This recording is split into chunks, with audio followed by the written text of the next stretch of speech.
Dean for the Cubs, and Vernon Lefty Gomez for the Yankees. The Yankees call Mr. Gomez Goofy, and he likes it. The Cubs players refer to Mr. Dean as Old Diz, and he likes it. Those two fellows are popular with their own mates. They're both idolized by the fans. Gomez by the fans of New York, and Dean by the fans of Chicago.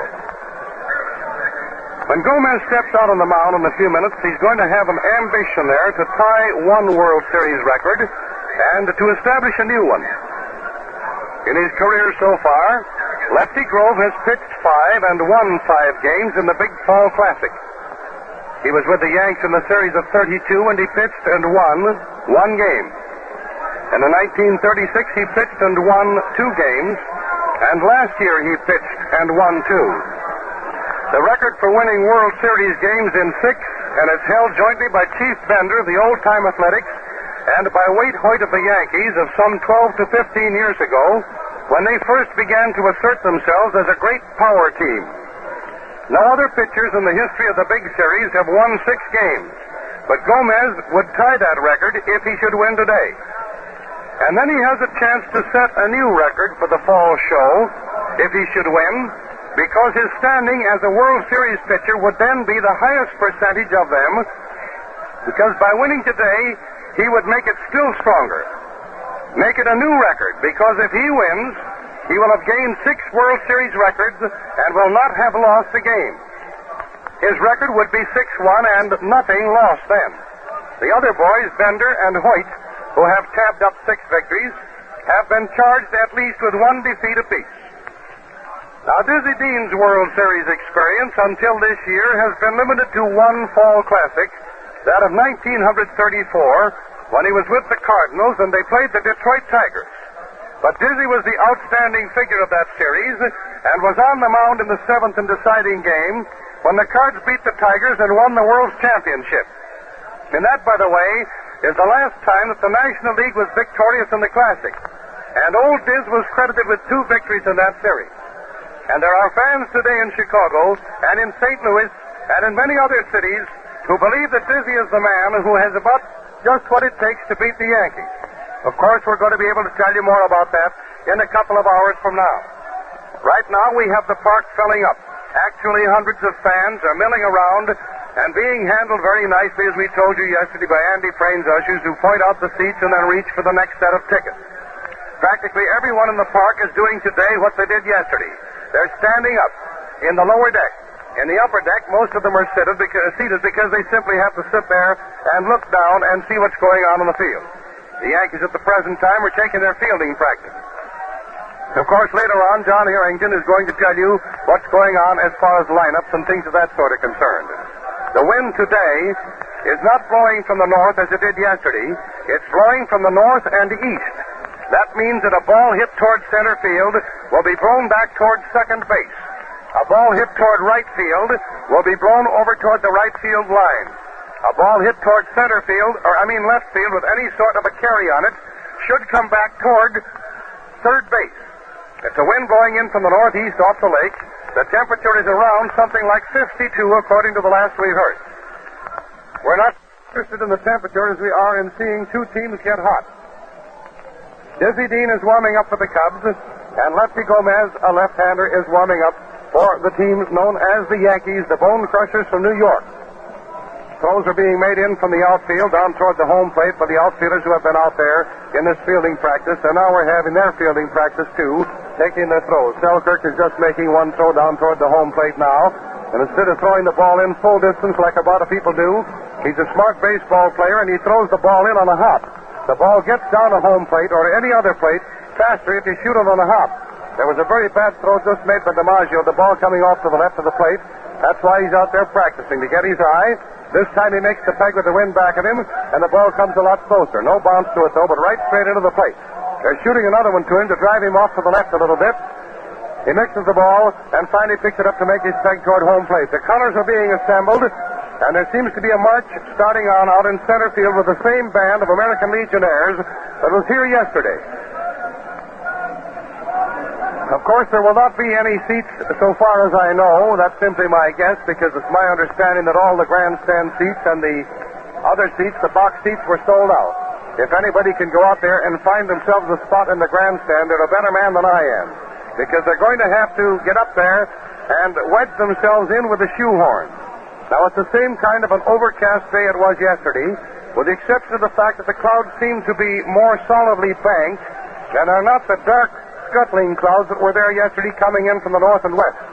The wind, as I told you, is off the lake, coming in from the north and east, from the scoreboard right down toward center field, and then over second base toward home plate. The clouds are a little lighter, and there seems to be a little more light out here than there was yesterday. Now, when manager Hart had announced last night that Dean was going to be the pitcher today, there wasn't a bit of nervousness on the part of Diz. Instead, we understand that a great big grin came over his face. He was happy about it. He's that kind of a fellow. He has the competitive spirit, and Dizzy is the kind of a fellow who says, "Give me that ball." He's the kind of a man who thinks he may be knocked out in the first inning where he might go out and pitch a 9-inning shutout. But whatever happens, you can bet old Diz will give everything that he has. Dean's record for the year, interrupted by long spells, is 7 games won and 1 game lost against 18 victories and 12 defeats for Gomez. The umpires for today's games are Coles of the American League at the plate, Sears of the National League at first, Hubbard of the American League at second, and Moran of the National League over at third base. Now, we understand that the outbreak of temperament displayed by Lou Gehrig in the 8th inning of that first game yesterday was quite a big surprise to everyone who knows him, because he is not given to making demonstrations against umpires' decisions, such as he staged on that instance when he seemed just on the verge of taking a swing at somebody. Gehrig's mates explained that Lou must have been firmly convinced in his own mind that he was right, or he never would have acted that way. The thing was, the count was 3-2 on him. He started to swing at the next pitch, but saw that it was a low hook, and he pulled back the swing and got what he thought was a base on ball. But instantly, Gabby Hartnett whirled, and umpire Moran yelled foul tip, just as Gabby caught the ball, and he yelled strike 3. Now, Moran agreed with Hartnett that it was a foul tip, and he called strike 3 on Gehrig, who by that time was jogging on his way down to first base. The minute Gehrig turned his back and started toward first, umpire Moran had his hands up in the air, and his fingers stuck out, 3 of them in the right hand, but he did not call until Gehrig had gone down probably 5 or 6 feet toward first.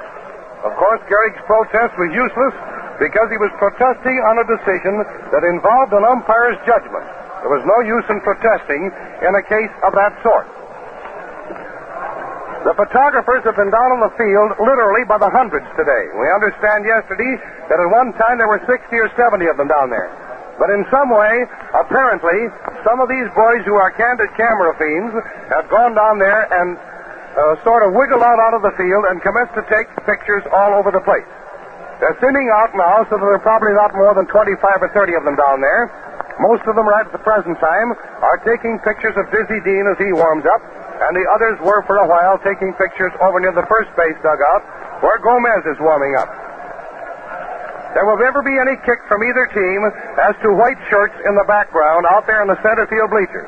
That's the one thing that the home team and the visiting teams howled about this year, was the fact that it was pretty tough to try to see that ball coming from an overhand pitch if the pitcher was more than 4 feet high because of the white shirts out there for a background.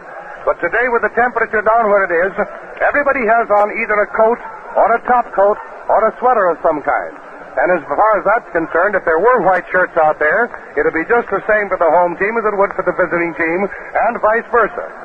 And while we're speaking of ifs, there are a lot of ifs in baseball, and of course there were a lot of ifs yesterday.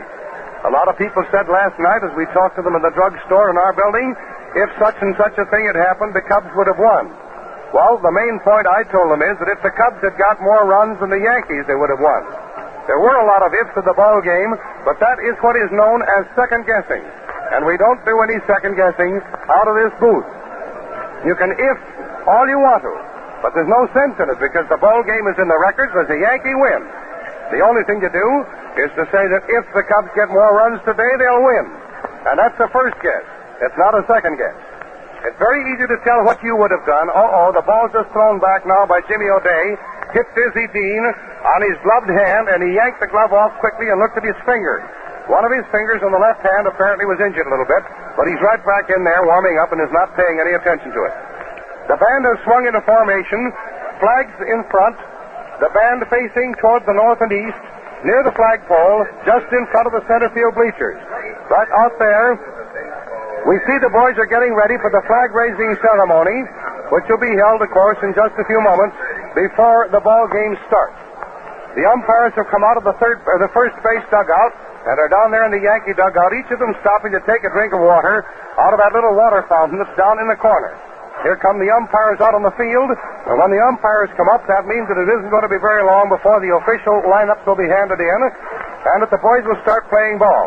And as long as the umpires are going to find out who's playing in this ball game, I think it's only right that you should find out who's playing in this ball game, too. And you will in just a moment. But first, I'd like to say that this broadcast of the World Series game between the Chicago Cubs and the New York Yankees is coming to you from Wrigley Field, Chicago. We pause for station identification. This is the WBBM Air Theater, Wrigley Building, Chicago.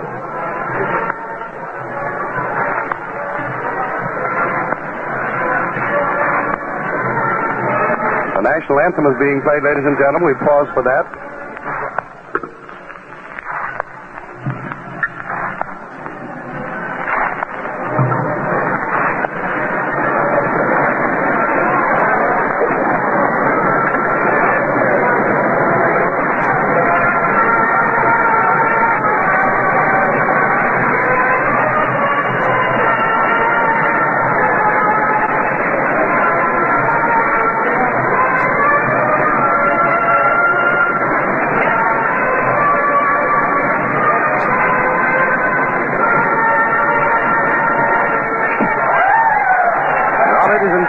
Proceedings will be taken over for the lineups and the ball game by John Harrington. Take it, John. Thank you very much, and ladies and gentlemen, let me announce at this time that Pat Flanagan and I will share this microphone to bring you the play-by-play broadcast of today's game from out here at Wrigley Field, the home of the Cubs in Chicago, the second game of the 1938 World Series. Here are the lineups for today. For the New York Yankees, Crossetti at shortstop, Rolfe at third base, Henrich in right field, DiMaggio in center field, Gehrig at first base, Dickey, the catcher, Selkirk in left field, Gordon at second base, and Gomez, the pitcher. For the Chicago Cubs, we have a bit of a changed lineup here, although at the start it's exactly the same as it was yesterday. Hack is the leadoff man, the third baseman, Herman at second base, Demery, who played in left, is over in right field, Marty is in center field, he was not in the game yesterday, Reynolds is in left field, he played in center yesterday, Hartnett is the catcher, Collins at first base, Jurgens at shortstop, and Dean is the pitcher. Lou Gehrig has turned in the lineups for the New York Yankees. Billy Herman has turned them in for the Chicago Cubs. The groundkeepers are practically finished with the infield. They've got it down smooth so that there isn't even a pebble showing any place, and it looks just exactly like the top of a billiard table, only the color is just a little bit different. The color being a dusty red out here at Wrigley Field. Incidentally, it's an interesting story, the way they got the red color, which goes along with the color scheme of the ballpark. Those red cinders are, the red color in the infield is derived because of red cinders which are ground and pulverized, so they're just as fine as dust. They're mixed with the dirt in the infield, and they give that red effect to the infield. It gives an even better position for a ball which is bouncing to an infield. Let me give you the results of yesterday's game as far as the averages, the batting averages of the boys are concerned, who are going to come up in this game today. Crossetti, the first man up for the Yankees, batted .250 in the first game of the 1938 World Series, which was, as you know, played yesterday afternoon, and which the New York Yankees won by a score of 3-1. Batting orders are being given out here now from the field officially. We've already given them to you. The ball players are going out there. The Cubs have taken the playing field with Hack at third, Jurgens at short, Herman at second, Collins at first, Hartnett as the catcher. Dizzy Dean is going to be the pitcher in the second game with Reynolds in left field, Marty in center, Demery in right. Rolfe, the second man in the lineup for the Yankees, batted .200 in yesterday's game. That's his batting average thus far for the 1938 World Series. Henrich batted .500. DiMaggio had no hits. He has a batting average of absolutely nothing. Gehrig batted .333. Bill Dickey batted .1,000. Selkirk .250 and Gordon .500. Gomez, who was pitching in the game today for the New York Yankees, has won 18 and lost 12, while Dizzy Dean has won 7 and lost 1. Hack's batting average in the World Series, the first game of the World Series of 38, was .750. Herman .250. Demery, nothing. Marty did not play yesterday. Reynolds had no average at all. Hartnett batted .333, Collins .333, and Jurgis .333. So there you have the batting averages for yesterday's game, the first game of the 1938 World Series, which we are bringing you from Wrigley Field. Dizzy Dean has finished his warm-up. The throw has gone out to second base from Gabby Hartnett to Billy Herman. Billy Herman to Jurgis, Jurgis to Hack, and back to Dean. And the umpire in back of the plate, umpire Coles, has hollered batter up. The umpires at Coles back of the plate, Sears at first, Hubbard at second, and Moran is over at third. Crossetti in the batter's box, facing Dizzy Dean. Second game of the 1938 World Series. There's the windup, and here's the first pitch of this game. Comes in for a strike of the outside corner. Came in right at the waist. Strike one. A curveball, which came in the waist high, broke over the outside corner of the plate. Dizzy getting his sign again.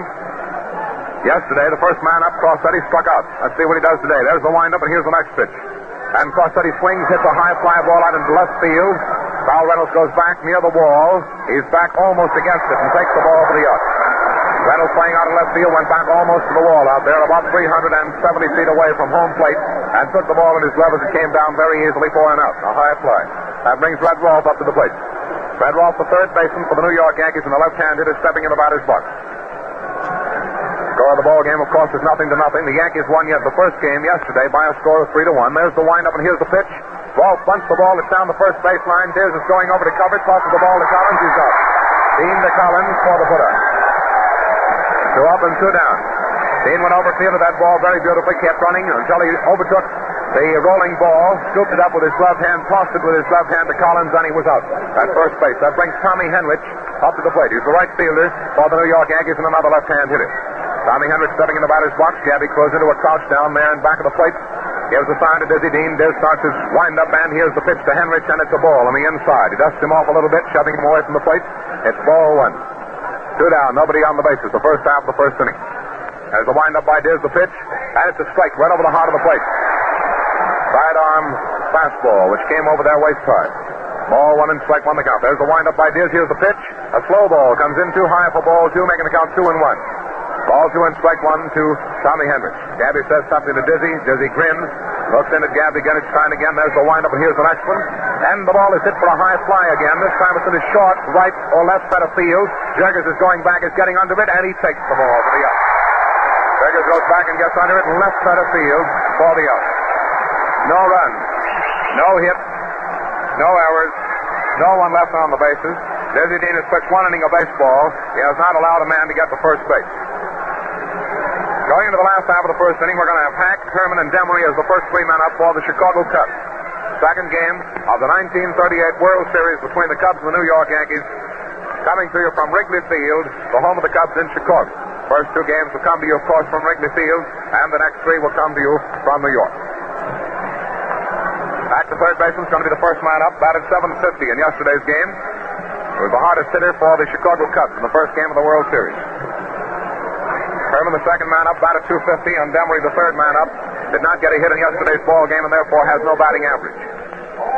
Vernon Luffy Gomez is out there on the mound. He's warming up and throwing them in to Bill Dickey back of the plate. Dickey, incidentally, had a batting average of 1,000 in yesterday's ball game for the New York Yankees. Gomez, eccentric, Dean eccentric. Hard to pick the one who is more eccentric of these 2 pitchers. But Gomez is out there on the mound, and he receives the ball from Red Rolfe, the third baseman, and Stanley Hack steps in the batter's box, and the cheer goes up in this very partisan crowd here, of course, Cubs fans galore in the ballpark this afternoon. The last half of the first inning. Yankees nothing and the Cubs nothing, and Stan Hack, the first batter for the Cubs, is up.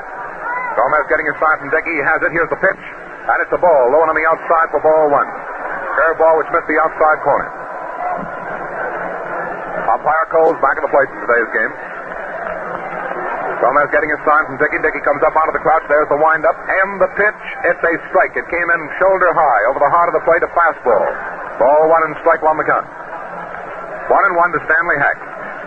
Gomez getting his sign from Dickey. Dickey comes up out of that crouch again. The wind-up at the same time. The pitch on the same pitch is thrown in as the first pitch, and it's a ball low on the outside. Ball 2, making the count 2-1. The first one was a low curve on the outside. The second one a fastball about shoulder high. And this one, the same as the first one, another low curve ball on the outside. Making the count 2-1 to Stan Hack. Ball 2 and strike 1. Hack, the first batter up for the Cubs. The pitch, the ball is hit up the left field for a base hit. Hack singles to left field. The ball being taken out there by the left fielder, thrown into second base. It goes in from Selkirk to Gordon, and Hack pulls up at first base with a base hit. Hack singled the first time up in yesterday's game. He's doing the same thing today. Hack on first base with the first hit of the ball game. That's one hit off Goofy Gomez, the pitcher for the New York Yankees. Hack is on first base. The batter coming up now is Billy Herman, who batted .250 in yesterday's game. Billy Herman up. Here's the pitch. He swings and misses for a strike. Strike one. Swung on a hard fastball on the outside corner about shoulder high. Strike one the count. Stanley Hack down on first base. Billy Herman the batter, nobody out. The last half of the first inning, and the Yankees and the Cubs, 0-0. There's the stretch. Here's the pitch. A ball wide. Ball one. Making the count 1-1. Ball one and strike one to Billy Herman with Stan Hack down on first. Here's the next pitch from Gomez, and it's high and outside for a ball. Ball two, making the count 2-1. Ball two and strike one the count. Gomez taking just a bit more time as he pitches to Billy Herman than when he was pitching those first three to Stanley Hack. Now he's ready, stretches, looks toward first. A very fast delivery. The ball is fouled. Back into the screen in back of the plate for strike two, making the count 2-2 to Bill Herman. Ball two and strike to the count. Didn't run, evidently was on that time because Hack was way down towards second. By the time he found out that the ball had been fouled back into the screen, he's gone back to first base. Ball two and strike to the count to Billy Herman. Nobody out. The last half of the first inning, and Gomez getting his sign from Dickey. Hack is on first base. The stretch and the pitch. A swing and a miss. He strikes him out. Herman goes down, striking out, swinging at a curveball way outside. That's the first strikeout of the ball game for either pitcher. Gomez striking out Billy Herman. And now we have Frank Demery stepping in the batter's box. Demery, a right fielder in today's game, was a left fielder in yesterday's game. Playing right field for the Cubs. The man on first, here's the pitch. And he hits the ball on the right field. It's a base hit. Hack was on his way with the pitch. He rounds second. He's going down to third. And the play is close, but not close enough. And the ball gets away momentarily from Redlaw. And Demery goes down to second base.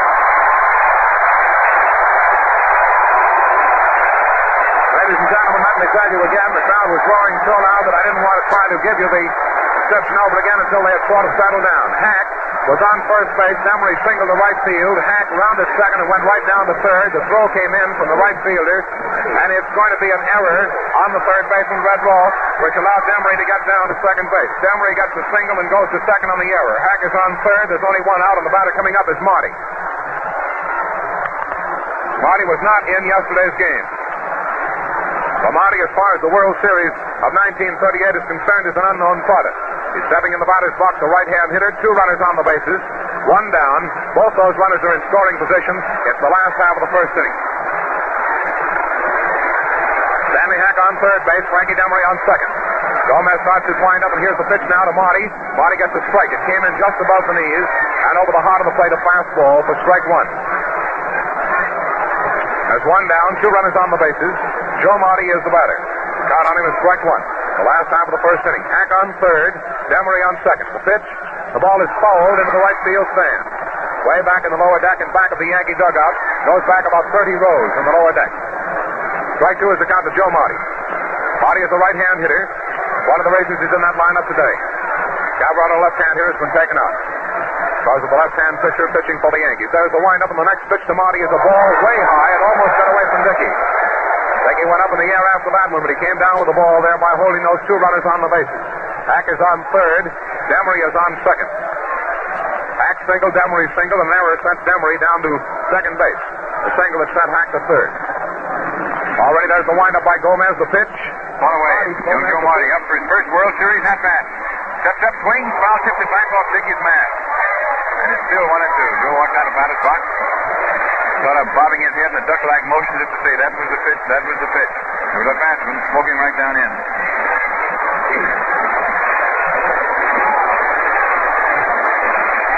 Gomez trying to get out of this first inning jam. Pitches a low inside curve at the knees for ball two. And it's 2-2. That's the sharpest breaking ball that Gomez has thrown so far. Joe Marty, leaning over the plate, right-handed hitter, swings, grounds it into the dirt right by his feet. Ball rolls foul and is declared dead right there in batter's box, left side of the plate. 2-2 to Joe Marty. Gomez looking up into the sky. The sun is breaking through now. It's going to be a grand afternoon as far as the weather's concerned, even though it's pretty chilly. Now the pitch is swung on deep to the left field. It's going against the wall, but it's taken by DiMaggio on a swell play. 1 run scores. Marty is out. That ball went way back against the left field wall, 372 feet away from home plate. DiMaggio went over, played the ball beautifully, jumped high in the air against the wall, and caught it in his glove.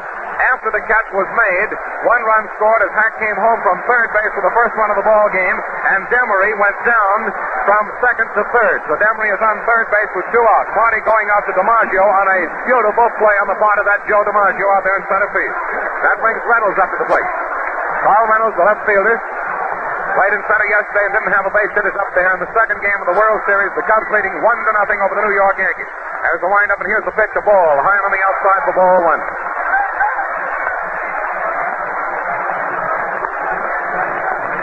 Ball 1 the count. Carl Reynolds is the batter. Gomez gets his sign. There's the windup, and here's the pitch, and Reynolds hits a high foul into the right field stand for strike 1, making the count 1-1. 1-1 the count.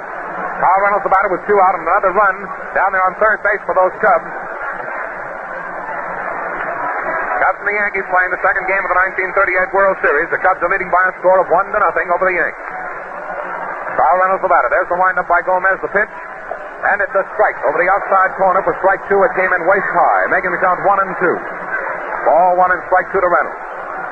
Demery has gone back and is standing right on the third base cushion. Now he starts taking a little lead off third. Roberts playing back in his regular position. Gomez starts his windup. The next pitch comes into Reynolds. Reynolds hits another foul back into the screen and back at the plate. Count remains 1-2. Ball 1 and strike 2 to count to Reynolds. The last half of the first inning with the Cubs leading the Yankees 1-0. Gomez getting his sign. He crouched down and back of the plate, passes him the sign. He starts a long swinging wind up. Here's the pitch. Reynolds swings and misses and strikes out on a change of baseball. A slow pitch which came in on the inside. He swings and strikes out for the second strikeout for Gomez. The side is retired in the last half of the first inning with 1 run, 2 hits, 1 error, 1 man left on the bases. Gomez has pitched 1 inning, allowed 2 hits, struck out 2 men, allowed 1 run to score. He's had up 1 error in back of him on the part of his Yankee infield. Red Rolfe getting the error as the throw got away from him there at third base, allowing Demery to go down to second. The scoring inning in favor of the Chicago Cubs over the New York Yankees, and the man, DiMaggio, will be the first man to bat against Dizzy Dean in the second inning of the second game of the 1938 World Series. The New York Yankees won yesterday's game by a score of 3-1 over the Chicago Cubs.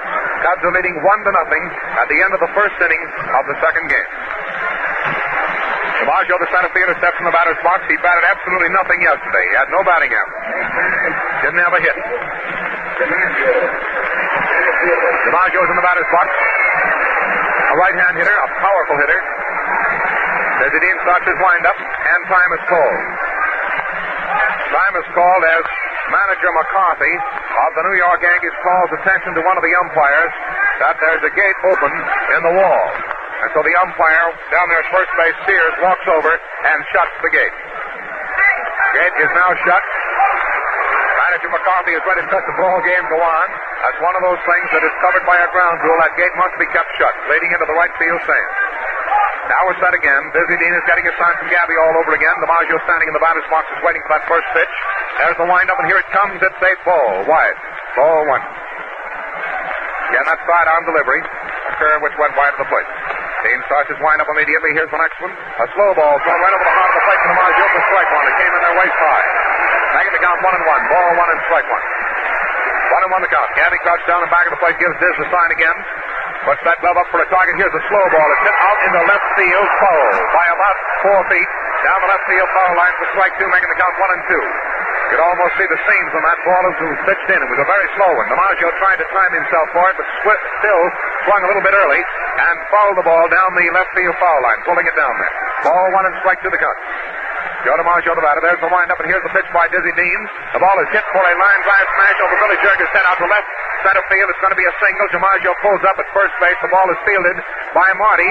Thrown in to the second baseman. Gets by Billy Herman, but it's taken by Collins, who is backing up Herman on the plate. So it's a single by DiMaggio out there to left center field. That's the first hit for DiMaggio in the 1938 World Series, and the first hit off Dizzy Dean. Batter coming up there now is Columbia Lou Gehrig, the first baseman for the Yankees. Gehrig up with a man on base, nobody out. There's a stretch by Dean, the pitch, and a ball. Low on the outside for ball one. Ball on the count to Lou Gehrig, a left-hand hitter. Dean getting his sign from Hartnett. He has it, looks over at first. Here's the pitch, and a ball. Pitched wide and high for ball two. Ball to Lou Gehrig, and the pitchers are starting to warm up down in the bullpen for the Chicago Cubs. Jack Russell and Larry French have gone down in the bullpen to warm up. There's a stretch to look toward first again, the pitch, and a swing and a miss by Gehrig on the slow ball for strike one. Ball two and strike one the count. Gehrig swung and missed. So the count on him now is ball two and strike one. Dean standing very complacently out there on the mound, looks over at first base at Joe DiMaggio, who has a pretty good lead off first base. Stretches, looks over his shoulder again at DiMaggio. Here's the pitch, another slow ball comes in there for ball three, high. Making the count 3-1. Ball three and strike one to Lou Gehrig. First baseman for the Yankees and the second man up in the first half of the second inning. The Cubs are leading 1-0 over the Yankees at the present time, but the Yanks have a man on first base with Lou Gehrig up. There's a stretch by Dean. Here's the pitch. It's a ball on the inside and high for ball four, and he walks it. Gehrig goes down to first base, sending DiMaggio down to second. Nobody out, and the batter coming up there now is Dickey. Bill Dickey is coming up to the plate. He batted 1,000 yesterday. He had a perfect day at bat in the first game of the 38th series as he batted 1,000 yesterday. Bill Dickey stepping in the batter's box. The catcher for the New York Yankees is another left-hand hitter. Gehrig on first base, DiMaggio on second. Nobody out in the first half of the second inning. Dickey finally discovers he has the wrong bat. So the Yankee bat boy goes over and gets the bat, and also somebody tosses him a rosin bag. They're looking for the right bat for Dickey now, and it delays the ball game just momentarily. We have two runners on the bases. DiMaggio down on second base. Gehrig on first base. Nobody out. The first half of the second inning, and the Cubs are leading 1-0 over the Yankees at the present time. Yanks are putting on the pressure right now in the first half of the second. Dickey coming up to the plate is one of their power hitters. They have two of the power hitters on base, one of whom walked, one of whom singled.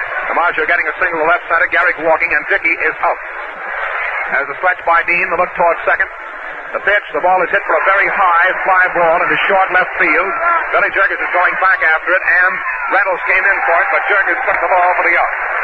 Jurgis going back into short left field. DiMaggio held second base, and Gehrig held first, of course, on the play.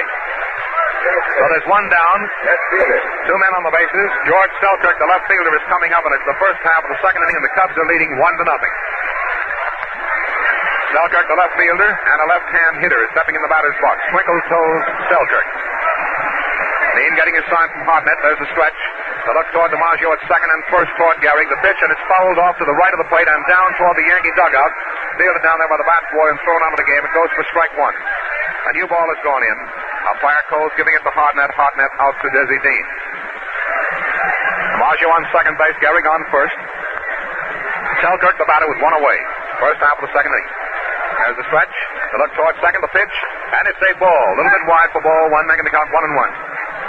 Ball one and strike one the count. First half of the second inning, Dizzy Dean pitching for the Chicago Cubs. Goofy Gomez pitching for the New York Yankees. The pitch, the ball is hit for a high pop fly ball into short right field. Emery is coming in on the dead run, but it's being taken by Marty, and the runners hold their bases. Marty's throw was a 12 into Jurgis at shortstop. Jurgis cut off the throw. Marty came in beautifully and took that ball. It was out in the right center field. Hit out there by Selkirk, a high fly. The wind, which is blowing in from center field, held it up, and Marty and Emery both had to run plenty hard and fast to get under that ball. They were both there, but Marty took it. Both runners holding their bases, so we still have DiMaggio on second base, Gehrig on first, two out, and Gordon is coming up. Gordon had a .500 batting average for yesterday's game. In other words, every other time officially up, he had a base hit. Here's the pitch, and it's a ball. A little bit wide, ball one. Ball one the count. There's Dean getting a shot from Gabby Hartnett. Two runners are on the bases. They're holding it up. They're calling time now for a moment. And Marty is coming in for some sunglasses. Marty is coming in for sunglasses as time is called in the ball game. Vito, the bat boy for the Cubs, has gone out to take those dark glasses out to Joe Marty. The sun came seeping through for a moment, but again has gone behind a cloud. But there's a little bit more blue sky than we saw when the game started today. Clouds seem to be splitting up there, and we may have some sunshine before the afternoon is over. Desi Dean ready to pitch now to Joe Gordon, the second baseman for the Yankees, who has to count a ball one. There are 2 out, 2 men on the bases. DiMaggio down in second, and Gehrig on first. The pitch, a ball outside and high, a fastball for ball 2. Ball 2 to count to Gordon. Gordon swings his bat once or twice for timing. Gets a firmer footing there in the batter's box. Here's the pitch from Dean. The slow ball is foul. Back into the screen and back into plate for strike 1. Dean went through the same motion as he does when he throws a fastball. He seemed to catch Gordon off stride a bit. The ball was fouled back into the screen and back into plate for a strike, making the count 2-1. Ball 2 and strike 1 to Gordon. 2 men on the bases. DiMaggio down in second, Gehrig on first. The pitch, the ball is hit for a high foul into left field stands. It may go into the upper deck, it may fall into the lower. It goes into the upper deck. Among the spectators up there, we again have a packed house, of course, out here at Wrigley Field. Count now on Gordon is ball 2 and strike 2. 2 and 2 the count. 2 out. First half of the second inning, and the Cubs are leading 1-0 over the Yankees at the present time. There's a stretch by Dean. The look towards second and first. The pitch, and it's a ball wide of the plate by a foot or 2, while ball 3 making the count 3 and 2. Ball 3 and strike 2 the count. Well, here's that 3 and 2 pitch again. Dean steps down off the mound. Gehrig starts back for first base. But DiMaggio looking around sees that there's nobody to cover second, so he stays in the same spot. He has a lead of about 15 feet. Gehrig is off the bag by about the same distance. There's a stretch by Dean. The look towards second and first. The slow ball is thrown in. It's hit down just to the right of Dean. Jurgis comes in, fields the ball. It goes right between 2 of them. Jurgis and Hack. Hack and Jurgis both came after the ball. It goes out into left field. 2 runs are scoring easily. DiMaggio and Gehrig both scoring. And he gets down to second base. We don't know whether it's an error or a base hit, but it looks to me as if neither one of those men touched the ball. It's a 2-base hit. Gordon is given a 2-base hit on a very slow rolling ball, which is hit out to the shortstop. Jurgis came in a mile a minute. Hack was going over after the ball. The 2 of them collided in the infield, and it goes as a base hit. The ball going by them and rolling out into short left field. Even Desi Dean was chasing that ball down, but it was taken by Reynolds and thrown in to the infield. He gets a 2-base hit, scoring 2 runs for the Yankees. The Yankees are in the lead by a score of 2-1. DiMaggio and Gehrig both scoring. The man up there now is lefty Goofy Gomez, the pitcher, a left-hand hitter in the first pitch. It's a ball wide, ball 1. Well, that's a bad break in a ball game, but the Yankees took advantage of it. Here's the pitch, and a swing and a miss by Gomez for strike 1, making the count 1-1. The Yankees leading the ball game by a score of 2-1.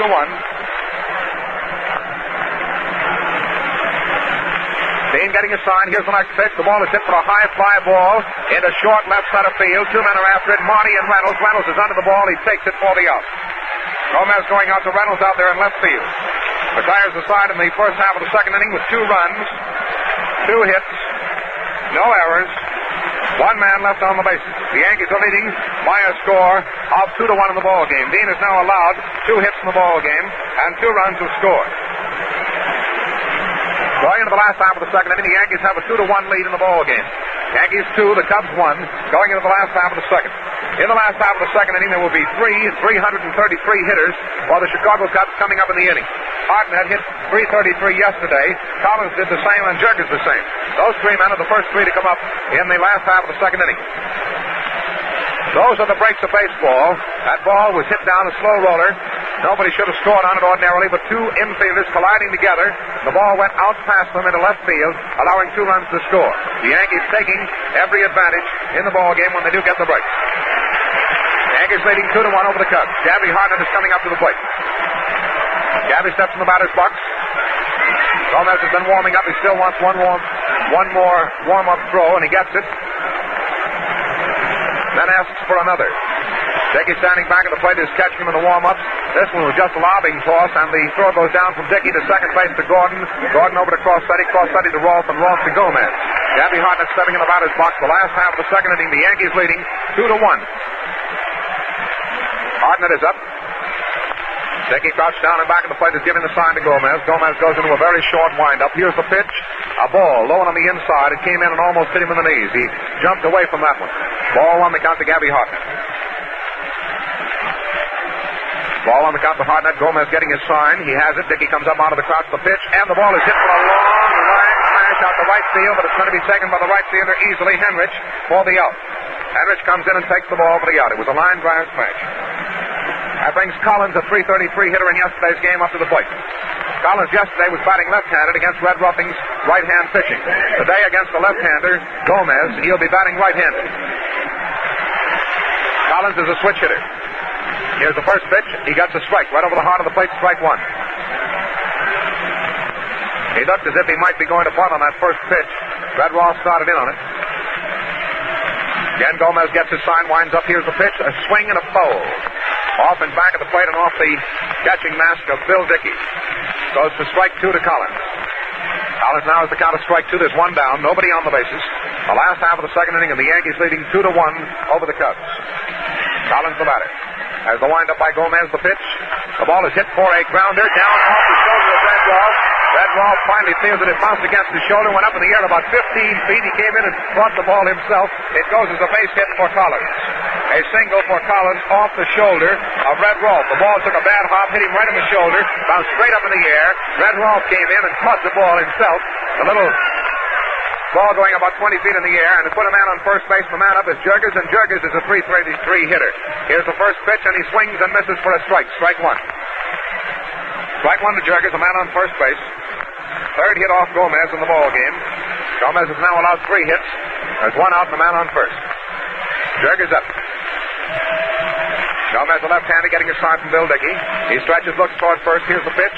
Jurgens gets the ball wide. Ball one. Making the count 1-1. Ball one and strike one the count. 1-1 the count to Billy Jurgens.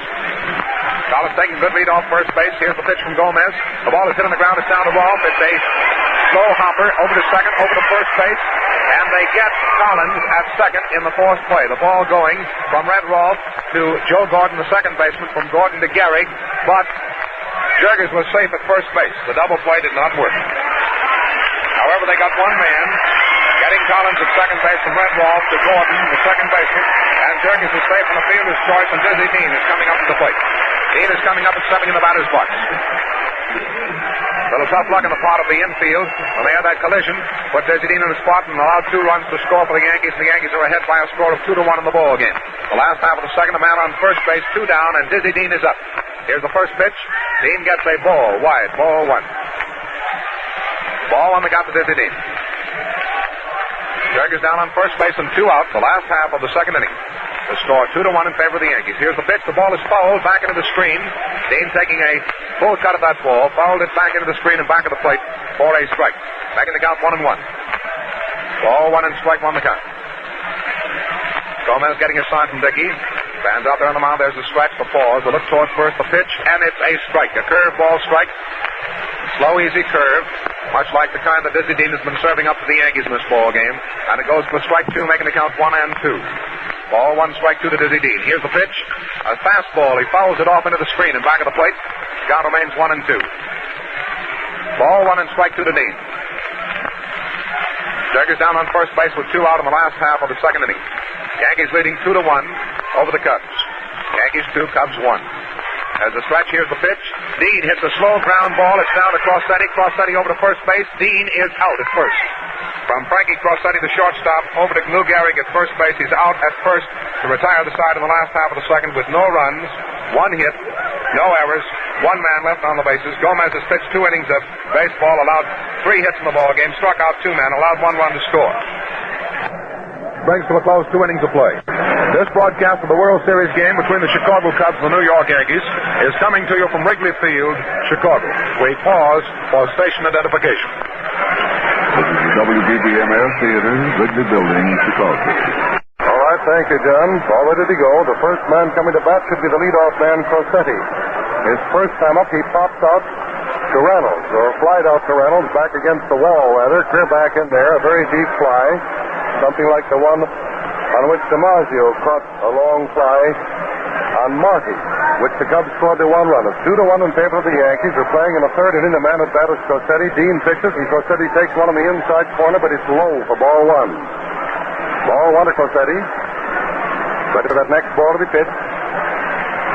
Dean has the sign. Crossetti fouls the ball up into the net. Ball 1 and strike 1.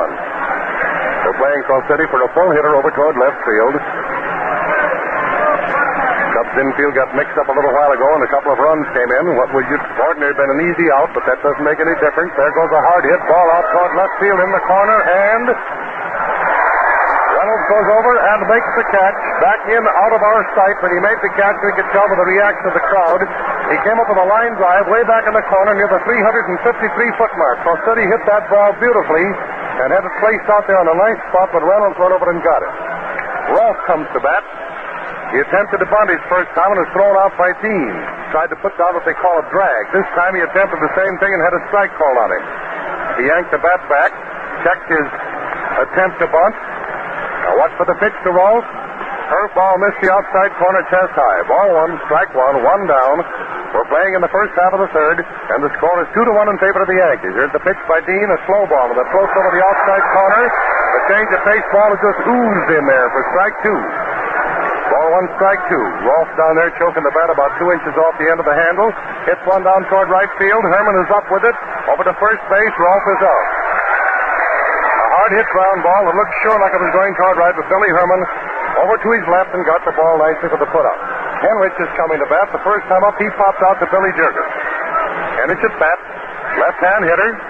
Outfielders are playing him square away in all fields. Not quite so much of a full hitter. First ball pitched to him was a lovely strike in the outside corner. Kind of a ball that looks bad all the way down into a left-hand hitter, and just as you relax, the ball hooks in and catches that corner. Dean pitches a slow one and hits the same spot, but a little bit too low.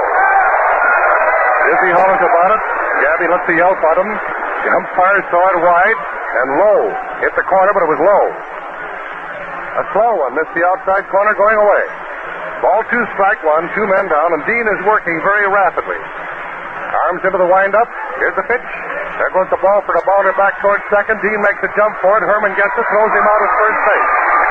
He's out of the throw from Herman over to first baseman, and Henrich is very fast. There were no runs, there were no hits, no errors, and there was no one left on base as Dizzy Dean finished 3 full innings of pitching, in which he's allowed just 2 hits and walked 1, but 2 runs have come in. Now we're starting to play in the third inning with the top of the bat and this coming up to bat. They're the boys who caused Gomez the trouble in the first inning.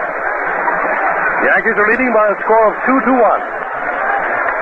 We see little spots up there in the sky where the clouds are sort of being pushed apart as if by an invisible finger and long slips of blue. If this wind continues off the lake and the clouds keep on breaking this way, we will still have a bright day to watch the ball game. Yesterday was rather dull. The clouds are about 12 shades darker than they are now. Today's clouds are rather light. Boys in the infield are throwing the ball around with Gehrig. Gomez and Dickey are having their warm-ups. The first man coming to bat will be Stan Hack.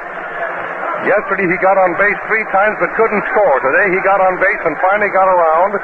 After going on over to third base, he came in and scored from third after Demerty had singled and put him over there. Marty hit a long fly out towards center field that DiMaggio handled with his back up against the wall at the 368-foot mark.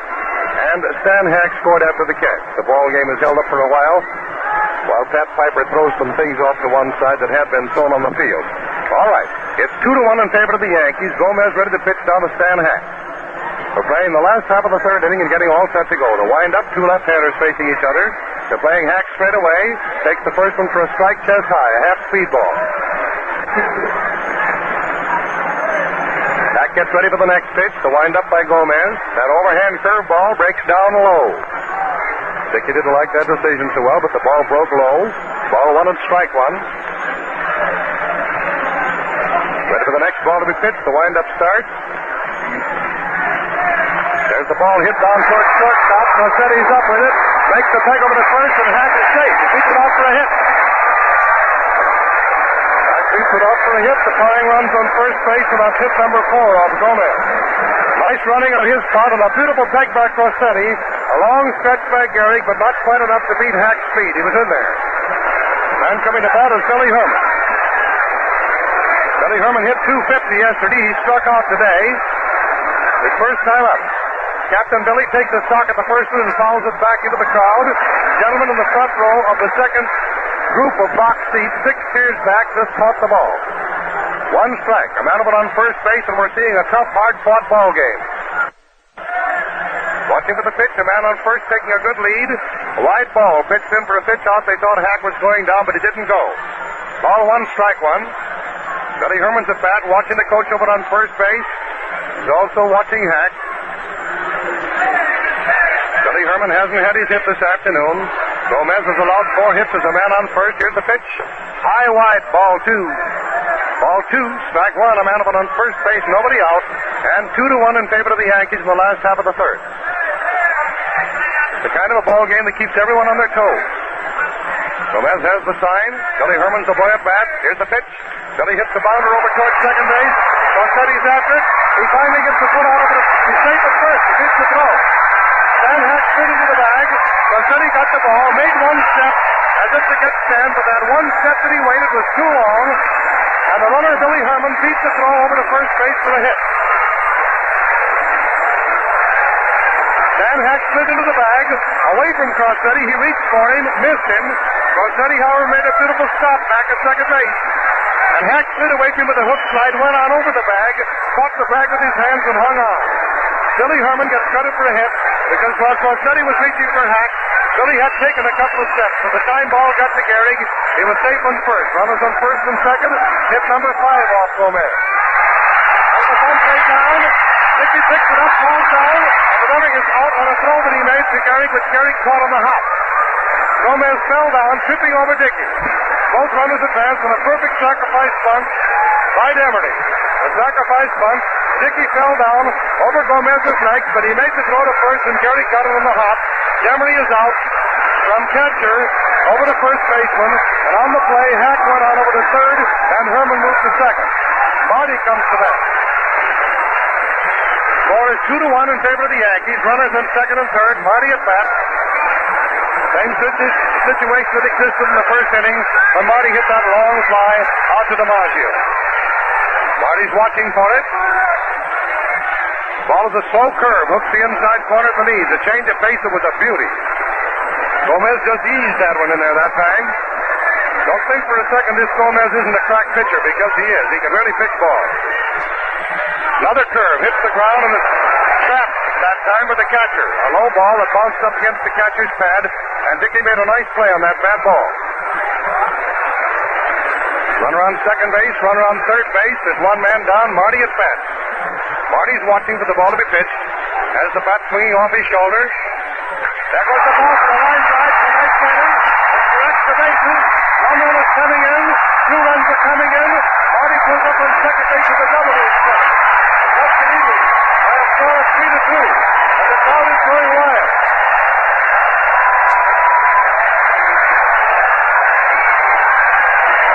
We have a double by Marty.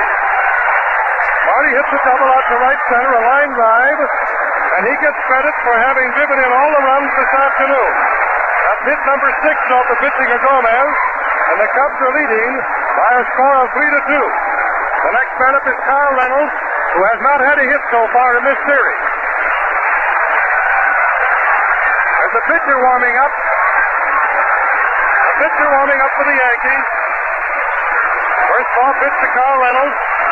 Hadley, Bump Hadley is warming up. Hadley.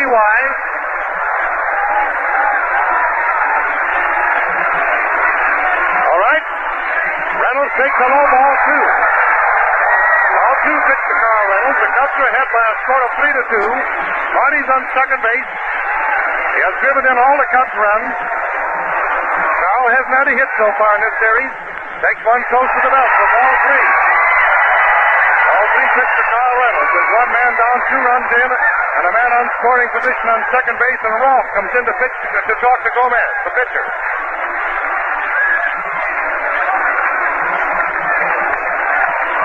Carl Reynolds hasn't had a hit so far in the series.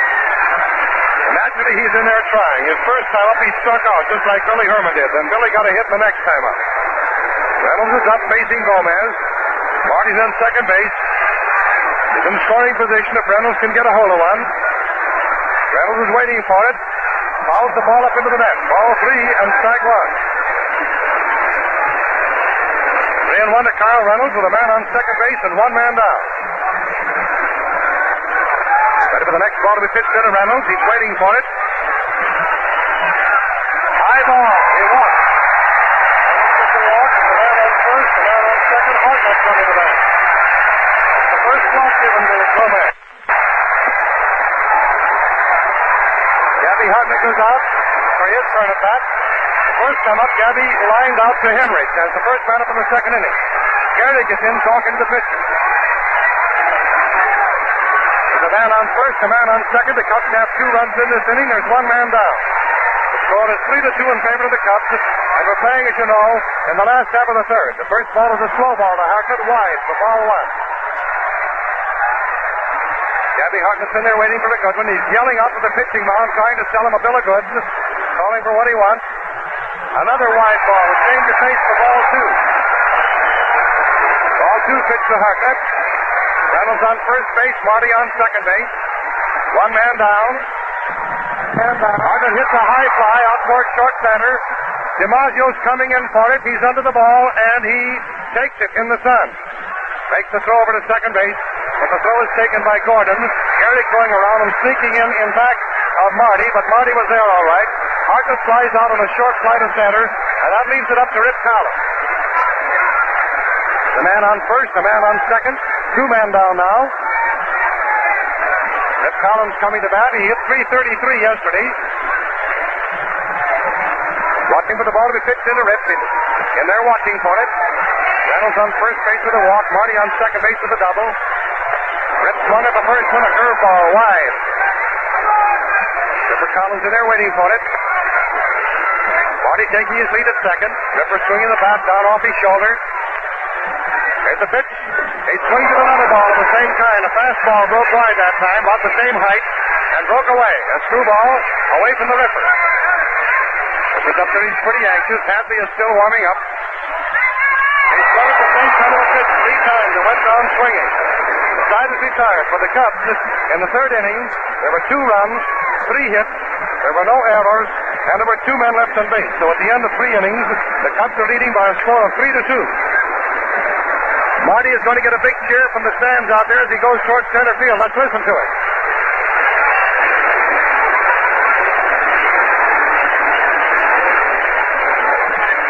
All right, DiMaggio, Gehrig, and Dickey, the first 3 men to face Dean. The score, as you know, is Cubs 3, Yankees 2. The Cubs scored 1 run in the first inning. The Yankees got 2 runs in the second inning.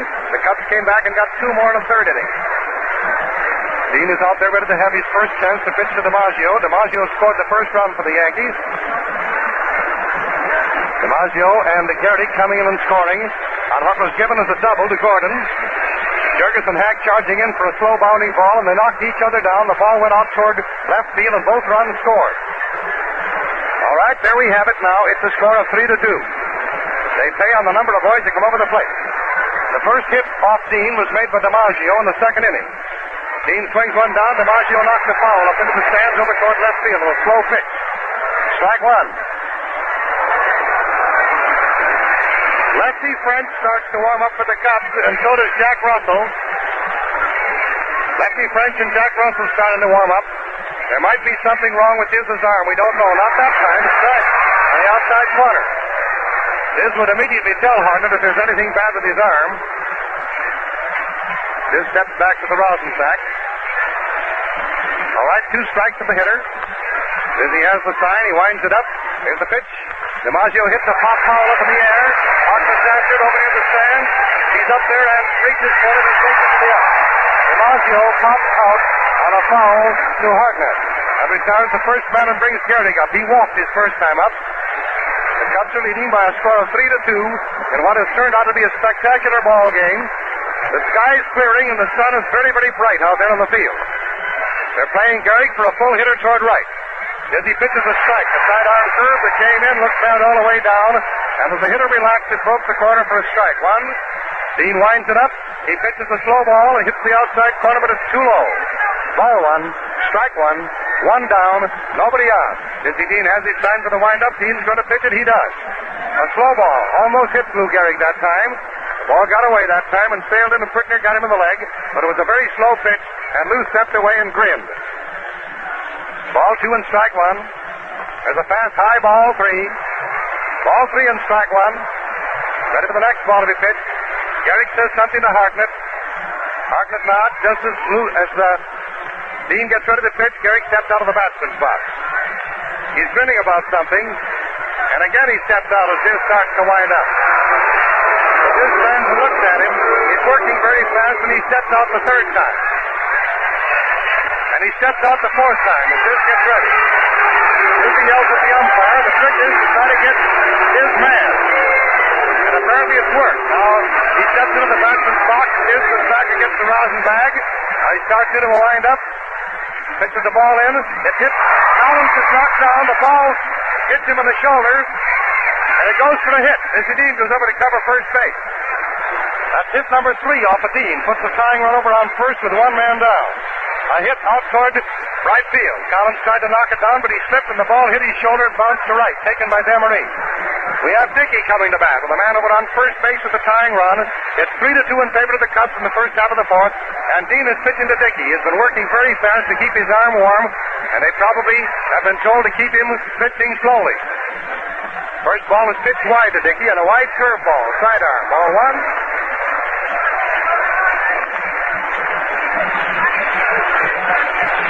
Ready for the next pitch to come over, a stretch and a look toward first. Umpire says the ball is low.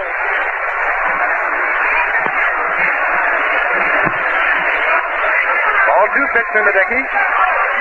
First time up, Dickey popped out to Jurgens. Now we're seeing what happens here.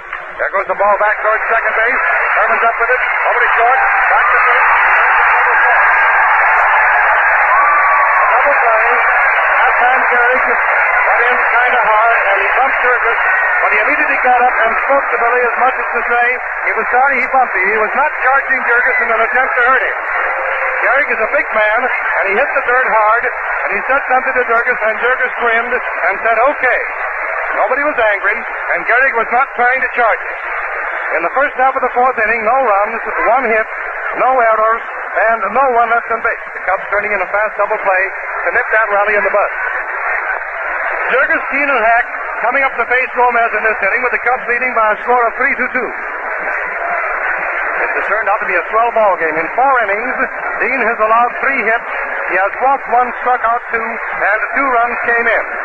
In 3 innings, Gomez has allowed 6 hits, walked 1, struck out 2, and he's allowed 3 runs to come in, and he's had 1 error back of it. Gomez has struck out 3, John tells me. He checked. Collins is the last man to strike out. Thank you, John, and I did not check it. Struck out 2 men in the first inning and the last man up in the third. All right, Billy Jurgens comes to bat.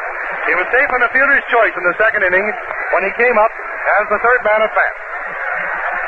All right, the Cubs leading by a score of 3-2. We're playing the last half of the fourth. Ball thrown over to second base to Flash Gordon. He gives it to Crosetti. Crosetti gives the ball to Rolfe. Rolfe shoots the ball up toward the mound, and the man coming to bat is Jurgens. Billy Jurgens coming to bat. The Cubs leading 3-2, and the crowd is talking it up. Yankee fans are yelling for a shutout, or for a put-out rather, and the Cubs fans are yelling for a hit. The first ball pitched is wide and gets away from Dickey. Gomez has been pouring that ball down here this afternoon. Dizzy Dean has been using a change of pace because of the bum arm. Another ball pitched low inside. Curveball broke down, and that thing broke off like a pane of glass. Ball 2, no strikes. And at bat is Jurgens. Billy starts to take a cut at that, changes his mind, and takes a wide ball. But it's called for a strike, I beg your pardon. Umpire raised his right hand. Ball 2 and strike 1. I was watching the outfielder. Just as soon as the ball was pitched, I looked out there. He tried to get away from that. The ball hit his bat and bounced back for a foul. He started to check his swing, but the foul was strike 2.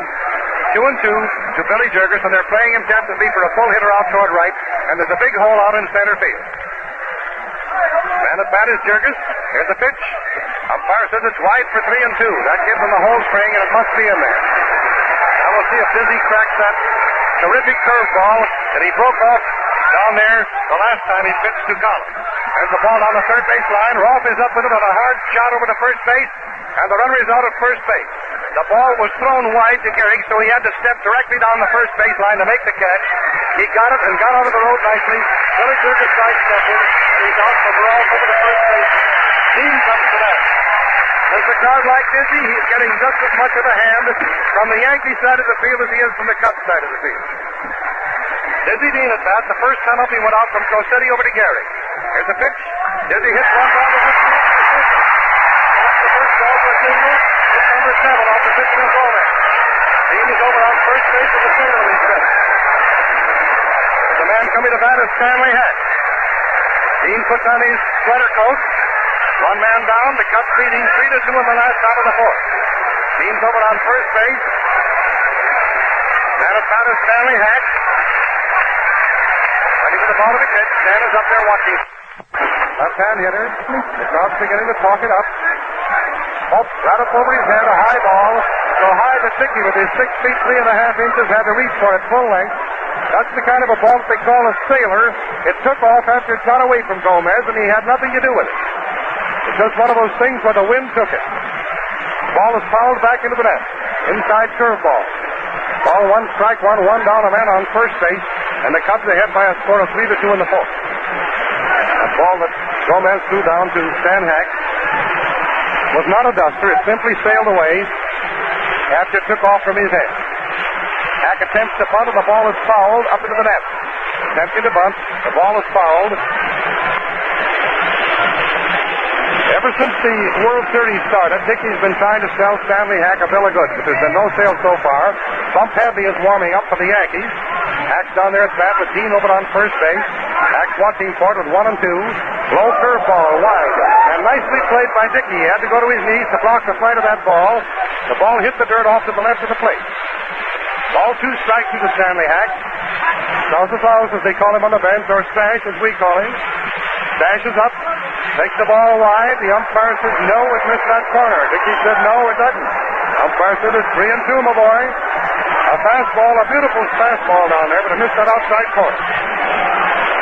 Ball 3, strike 2. Gomez is mixing them up nicely. And a batter Stan Hack with 3 and 2. Dean's on first base, ready to go. There he goes. Here's the pitch. The ball is hit toward the shortstop. He's up with it. Over to second base. Back to first for the double play. From Crosetti to Gordon to Gehrig. Hack hits into a double play from Crosetti to Gordon to Gehrig, and it was a sweet double play. Nicely worked. No runs, 1 hit, no errors, and no one left on bases for the Cubs as we finish the fourth inning with the Cubs in the lead by a score of 3-2. This broadcast of the World Series game between the Chicago Cubs and the New York Yankees is coming to you from Wrigley Field, Chicago. We pause for station identification. This is the WBBM Theater, Wrigley Building, Chicago.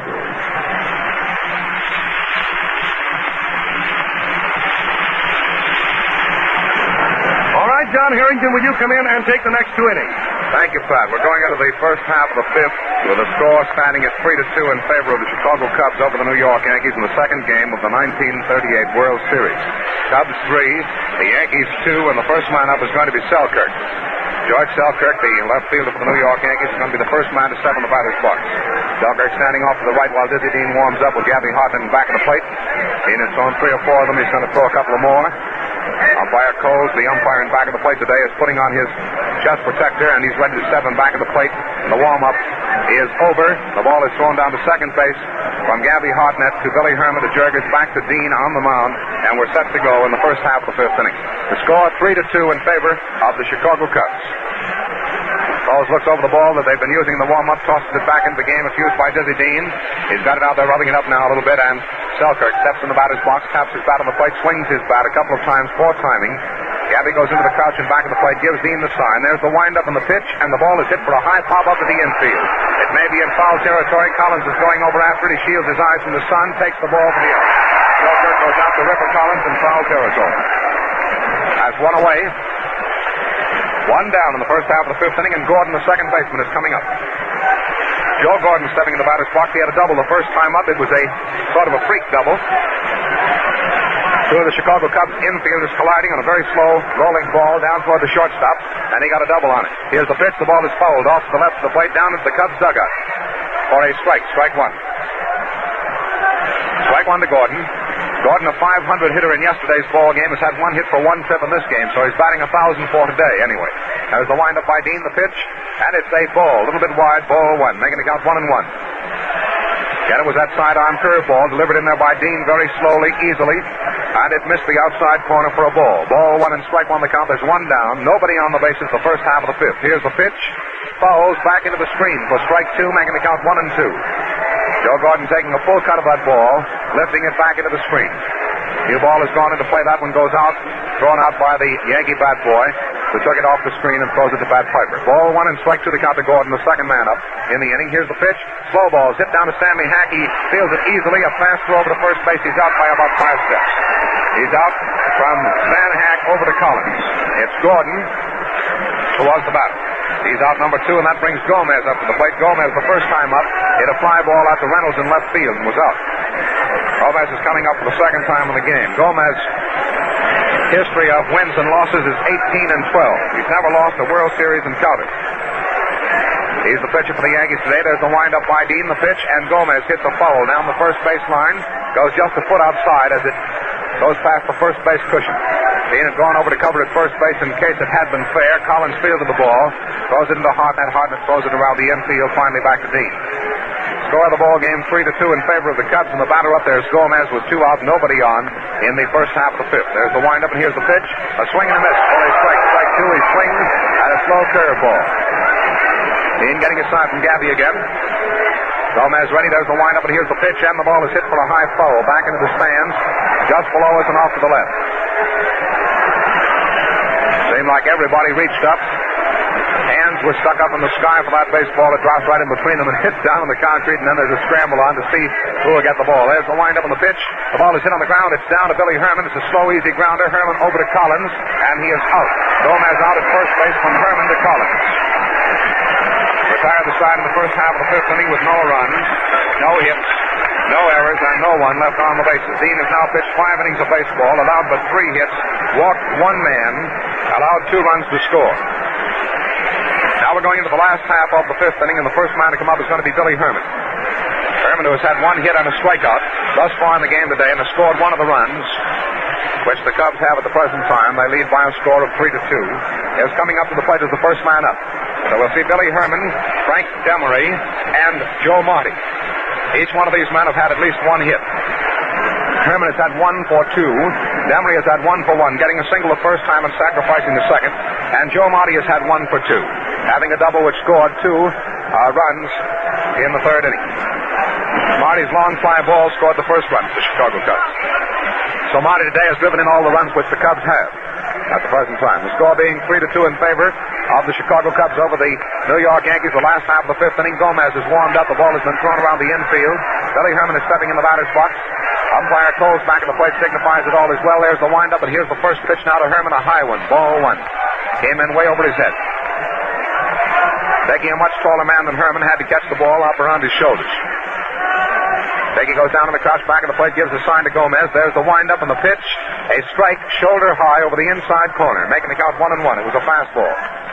Ball 1 and strike 1 the count. Sunshine out at the field at the present time. There's the windup again, the pitch, and a strike again. This time it's a curveball that came in their waist high for strike 2, making the count 1-2. A call strike. Ball 1 and strike 2 the count. Billy swinging the bat for timing. There's the windup by Gomez. The pitch. Herman gets the ball low on the inside. It came down around his ankles. Making the count 2-2. Ball 2 and strike 2. 2-2 the count. Gomez gets the ball. He's getting a sign now from Dickey. Starts his windup. Billy Herman ready. Here's the pitch. The ball is hit for a high fly. It's going to be in short right field. Joe Thornton, the second baseman, started in for the ball and then had to stop himself and go back, but he finally makes the catch. Herman popping out to Gordon on a high fly ball just back on the grass and back of Gordon's regular second base position in the infield. Gomez now pitching to Frank Demery. Demery, the right fielder for the Chicago Cubs in the second game of the 1938 World Series, is standing up there at the plate. Gomez gets his sign from Dickey. There's the windup, and here's the pitch. And it's a strike. A curveball strike came in just at the knees. Cubs leading 3-2 over the Yankees. Second game of the series. If they win this, it'll be 1 game apiece. Here's the pitch. A ball low on the inside, which gets away from Dickey, and a new ball is thrown into play. Thrown out to Gomez on the mound.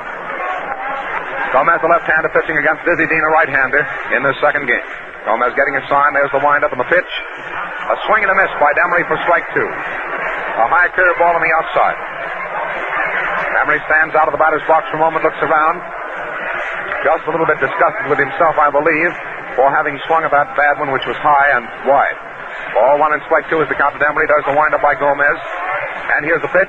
Demery hits a long fly out to center field, and it's going to be an out. Joe DiMaggio taking the ball easily for the out. That brings Marty up to the plate. Marty with a double the last time up is coming up now, and he's getting quite a cheer from the crowd. He has driven in all 3 runs for the Chicago Cubs. Marty in the batter's box, taps his bat on the plate. Dickey crouches down and back of the plate to give the sign to Gomez. We're in the last half of the 5th inning. The score of the ball game, 3-2 in favor of the Cubs. There's the windup on the pitch. A strike, a curveball strike right over the heart of the plate. Came in there waist high. Gomez, long, lean and lanky, stands out there, gets his sign from Dickey. Winds up again on the pitch is another strike. Same curveball right over the heart of the plate, waist high. For strike 2. 2 down, nobody on, and Joe Marty the batter. Marty is ready. There's the windup, and here's the pitch, and it's a ball low on the outside. Dickey thought it should have been called a strike. He started to roll the ball out from the mound and walk off. The umpire called it a ball. It's ball 1 and strike 2. 1-2 the count. There's the windup, and here's the pitch. And he starts to swing but holds back, and it goes for ball 2 low and on the outside. Ball 2 and strike 2 the count. Marty started his swing but held it back in time. The umpire is doing their usual brilliant job in this World Series. There's the windup, and here's the pitch.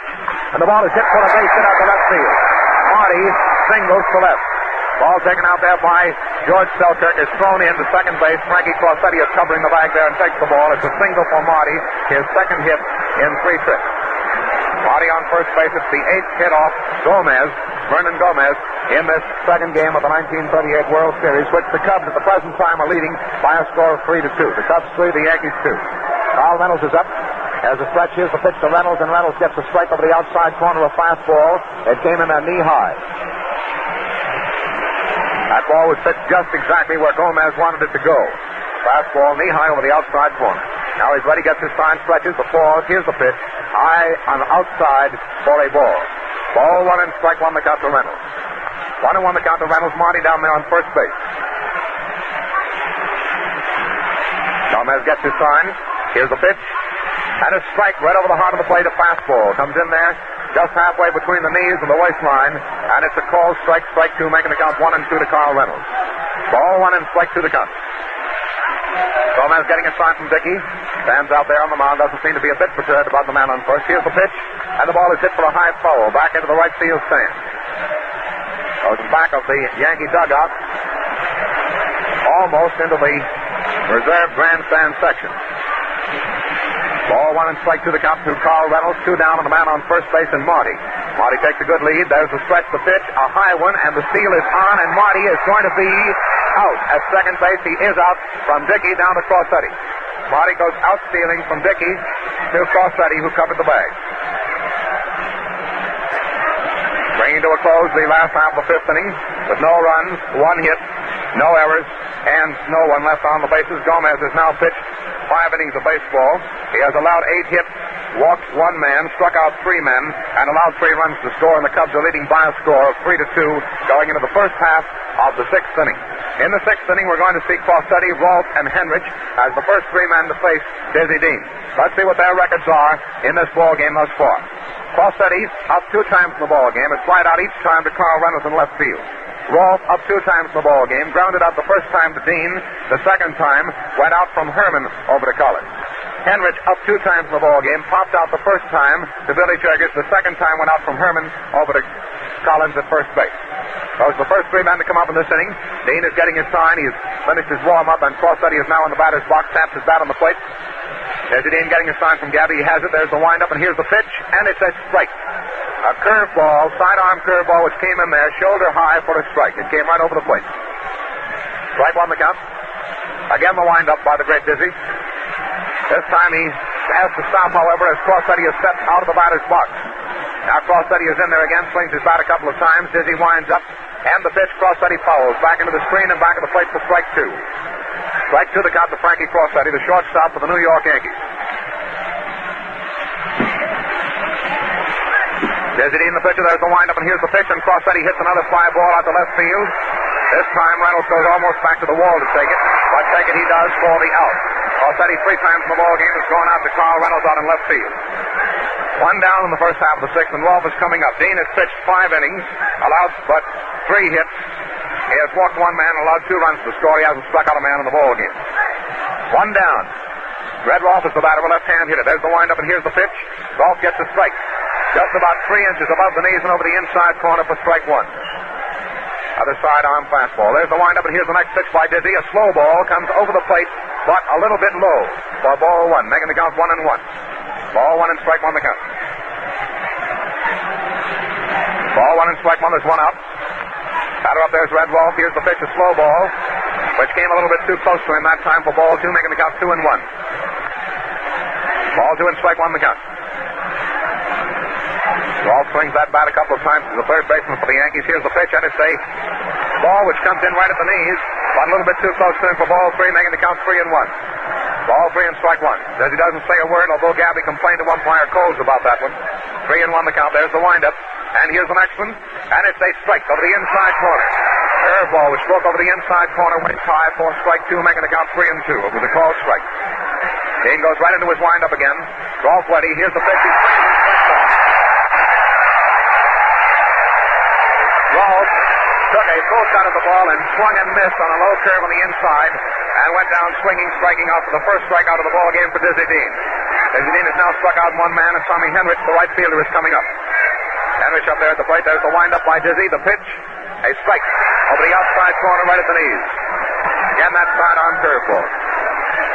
Dizzy's using a swell sidearm curve and a sidearm fastball along with a change of pace. And this is the change of pace ball for strike two. It comes in there waist high.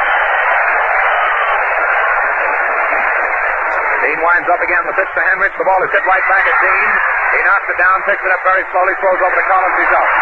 Dean to Collins. Dean to a close the first half of the sixth inning, and this match now go all for Dean.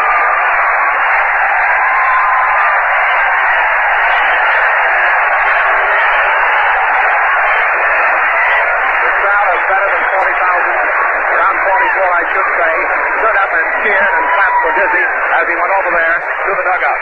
After the inning, the result of the inning, no runs, no hits, no errors, and no one was left on the bases. We're going into the last half of the sixth inning. In the last half of the sixth inning, we see Carl Reynolds, who still has not had a hit in the World Series of 38, although he walked the last time up. He struck out the first time in this game. And then we see Hartnett, who twice in this game has flied out, but batted .333 yesterday. And then Collins, another .333 hitter, who today has struck out once and had a single. Going into the last half of the sixth inning, Gomez still warming up down in. The Cubs are still leading by a score of 3-2. The Chicago Cubs 3, the Yankees, the American League entry in the World Series 2 at the end of the first half of the sixth inning of this ball game. We're giving the score just as often as we possibly can think of it, because a lot of you we know are tuning in at the office and other places. Carl Reynolds up there at the plate, a right-hand hitter. Reynolds is the first man up in the last half of the sixth. There's the windup by Gomez. The pitch to him. He gets a ball inside. A little bit too close to him for ball one. Pitch was in there about shoulder high. Dickey's throw back to Gomez was almost over his head. Ball one, the count. Gomez getting a sign from Dickey. Dickey crouches down, puts up the glove for the target. The pitch comes inside again for ball two. Making the count to Reynolds, ball two. Ball two, the count. Already there's the windup, and here's the pitch. And it's a strike over the outside corner for strike one. It came in right at the knees. Making the count 2-1. It's a call strike. Gomez gets his sign from Dickey. Carl Reynolds, the first man up the last half of the sixth. Here's the pitch and a foul back into the screen and back of the plate, making the count 2-2. Ball two and strike to the count. Reynolds stepping back in the batter's box. He was out momentarily waiting for that new ball to be rubbed up by Gomez. Already there's the windup, and here's the pitch. And the ball is hit for a high pop up to the infield. Crosssteady is coming in back of the mound. He's under the ball. Dances around under it a couple of times, finally takes it for the out. Reynolds popping out to Crosssteady, the shortstop, who came in back of the pitcher's mound to take that ball. The next man to come up is going to be Gabby Hartnett. Hartnett coming up, and he's getting a nice round of applause.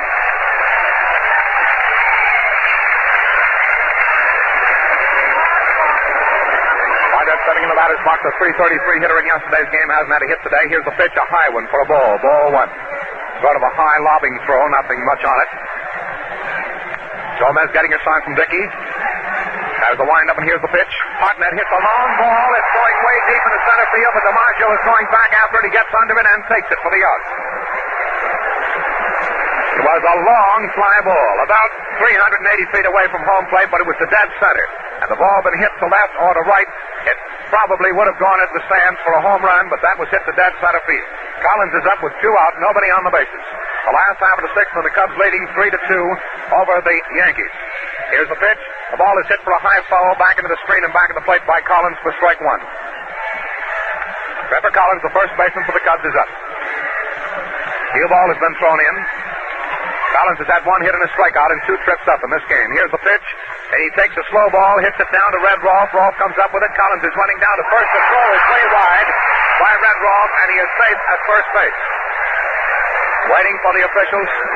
It's an error for Rolfe on the throw. Error for Rolfe at third base on the throw. That's the second error in the ball game for Rolfe. Rolfe had an error in that first inning on a catch coming from the outfield. Catch of a ball coming from the outfield. Collins is on first base, and the batter is Jurgis. Here's the pitch, and it's a ball wide to Billy Jurgis for ball one. After Jurgis, we see Dean. Billy Jurgis up with the man on first base. Gomez getting his sign. Here's the pitch, and the foul back into the screen and back of the plate. Ball strike one, making the count 1-1 to Billy Jurgis. Dickey throws another ball into play, getting it from umpire Coles and back of the plate. Throwing it out to Gomez on the mound. Gomez getting his sign out from Dickey. Dickey puts up the glove for a target. Here's the pitch, and the ball is hit way deep in the right field, foul. Way deep in the right field stands. The ball curving off the end of the bat as Bill Jurgis hit just a little bit too late on that outside ball. Ball curved into the right field stands for strike two, making the count 1-2. Ball one and strike two the count. There are two outs. Toss over to first base. A nice easy throw by Gomez over to Gehrig. Sort of a game of catch. Billy Jurgis waiting for the next pitch. Is standing up there at the plate, swinging a couple of times to get his timing down. Here's the pitch from Gomez. It's a ball on the inside, a curve ball, breaking into a right-hand hitter. Jurgis took it for ball two, making the count 2-2. Ball two and strike to the count, two out. Here's the pitch. The ball is hit on the ground over Gomez's head. It goes down to Crossetti. Crossetti comes up with it, steps on second base, and Collins is out. Forced at second base by Crossetti. Brings to a close the last half of the sixth inning. The result of the inning, no runs, no hits, one error. An error by Red Rolfe of the Yankees, and one man was left on the base. Brings to a close 6 innings of play in this second game of the 1938 World Series, with the score standing at 3-2 in favor of the Cubs over the Yankees. This broadcast of the World Series game between the Chicago Cubs and the New York Yankees is coming to you from Wrigley Field, Chicago. We pause for station identification. This is the WBBMR Theater, Wrigley Building, Chicago. And now again, ladies and gentlemen, Pat Flanagan. Thank you, John Harrington. Ready to go to work? Dean and Harton at the battery. The boys are playing out in left field for a pull hitter who's coming to bat. Joe DiMaggio.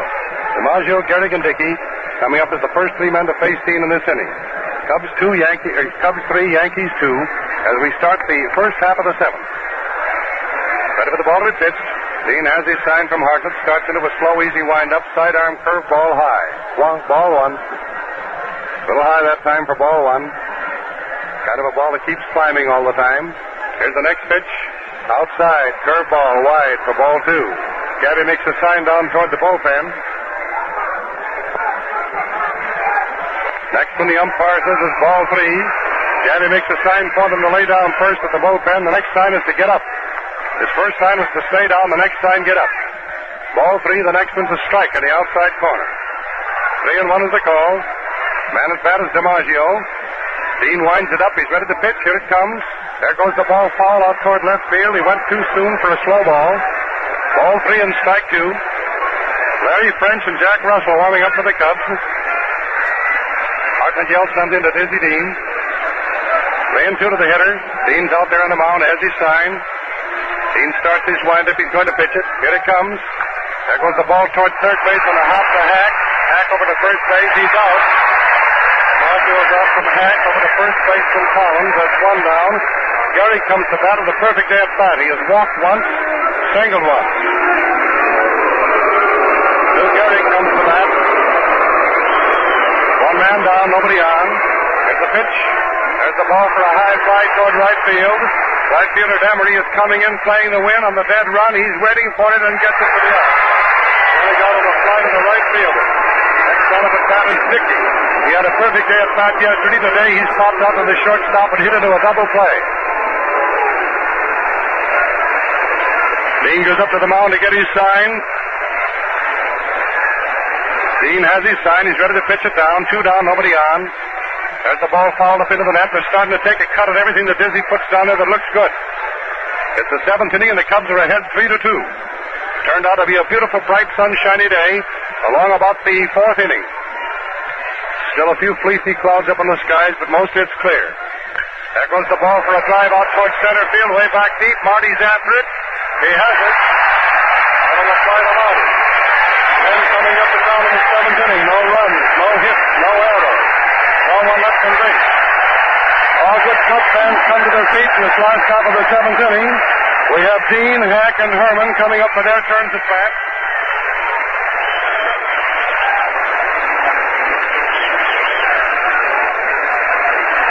They're getting all ready to go.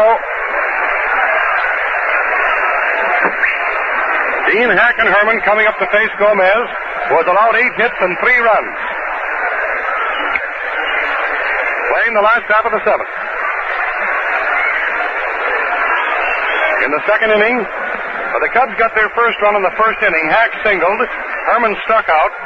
Hack went over to second and on down to third when Demerty got a hit, and it was an error charged to Rolfe on a ball that he missed when it was thrown in from right field. Marty hit a long fly that DiMaggio got against the center field wall, and Hack scored. In the second inning, DiMaggio singled. Gehrig walked and put DiMaggio on second. Dickey popped out to the shortstop. Selkirk hit a long ball out to center field, and with 2 out, Gordon hit a slow roller off toward third base. Hack and Jurgis both made a dive for it.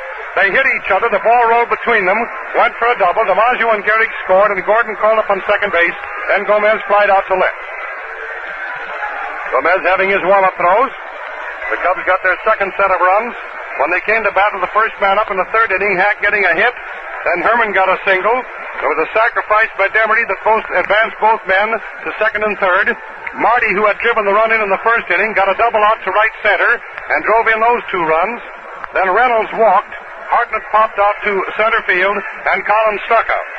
So the Cubs are ahead by a score of 3-2 as they're playing the last half of the seventh. It's Dizzy Dean coming to bat, facing lefty Gomez. Dean comes up and taps the plate and gets all set to go. Last half of the seventh. Ready for the ball to be pitched. Dean's waiting for it. Right past his nose, in close for ball 1. Fastball. Dean got a hit his last time up. Dizzy's watching for it, swinging that bat off the shoulder. Started for that, changed his mind, and took a fast hook in the outside corner. It was a screwball, beautifully pitched, and it broke away from a right-hand hitter and caught the outside corner for 1-1. Dizzy Dean's watching. The next one's down in the dirt. Picked up and thrown back quickly by Dickey. Ball 2, strike 1 is the call. Dean's the first man at bat in this inning, which is the last half of the seventh. Here's the pitch. Dean stops one to right field. It's a single. Dizzy has the second hit, which is hit number 9 off of Gomez. He didn't try to kill the ball, he just met it. Next man up is Stanley Hack. Gentleman on first base is Dean. He's having the sweater jacket put on now. Stanley Hack coming to bat with a man on first base, the infield drawn up watching for a sacrifice. Fred Rolfe is playing shallow. He's up on the grass inside of the third base circle. A pitcher starts to warm up for the Yankees. In fact, 2 pitchers start to warm up. First ball pitched down was a high ball. Hack let it go by. Dickey came up with it and was all poised to make. They were looking for a sacrifice. Murphy and Hadley warming up. Next ball pitched in is called a strike. Ball 1 and strike 1. Gomez pitching fastball as Hack gets ready to try to bunt. He's trying to sacrifice Dean down to second. The Cubs are leading by a score of 3-2. It's 1-1 to the hitter. Stan Hack is at bat. Tried to bunt and the ball went foul. Came back and hit the umpire on the foot. It's ball 1 and strike 2. 1-2. Hack tried to bunt like he did in the Pittsburgh series, attempting to drive the ball into the ground for a high bounder, which would give both men a chance to be safe. Hadley and Murphy warming up for the Yankees. Watch for the pitch to Hack.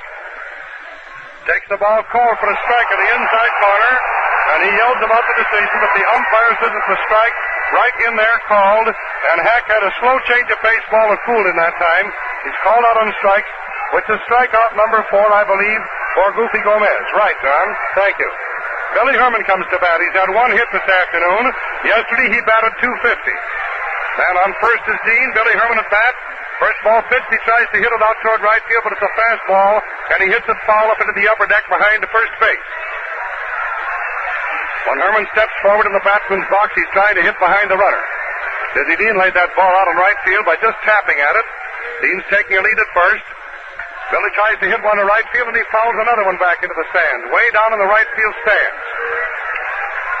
Gomez is working very rapidly. The boys are in there taking their cuts on both ball cuts. Dean is working very rapidly, too.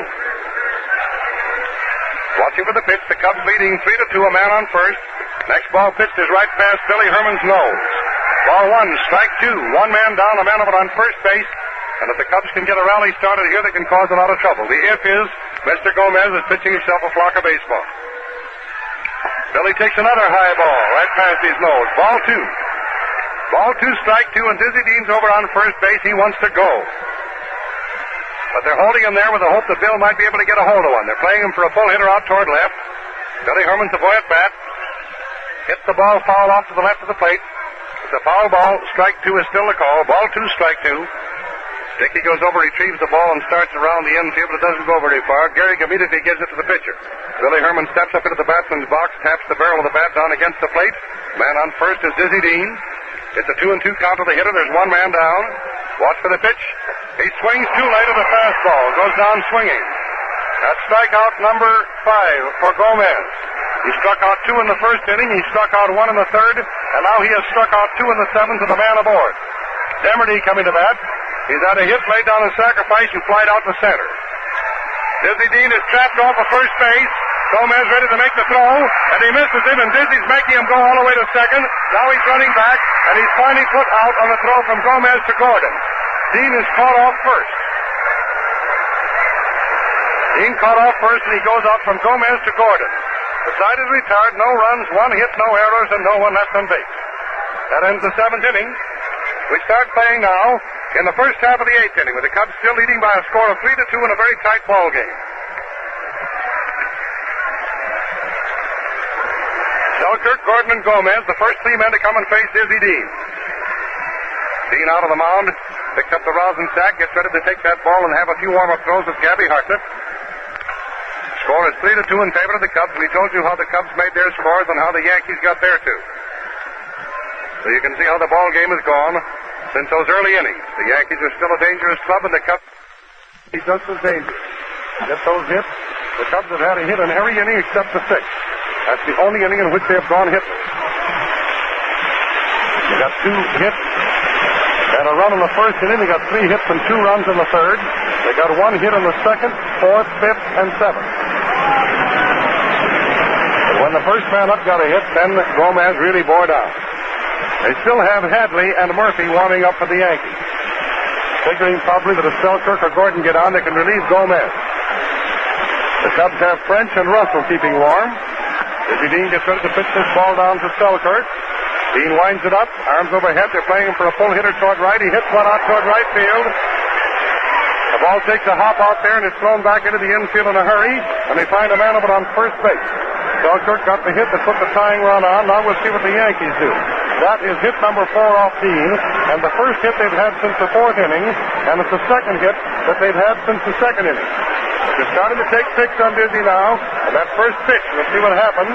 The man at bat is Gordon. Flash Gordon likes to hit that first pitch. There's a look toward first, the pitch. Gordon takes a floater that gets away from Gabby, but he picks it up and holds the runner on first. Ball 1, too low. Right down in the dirt. Score is 3-2 in favor of the Cubs. The Yankees have that tying run on first. He's a fast man. Twinkle toes Selkirk. Gordon's at bat. This boy's driven into an awful lot of runs this year.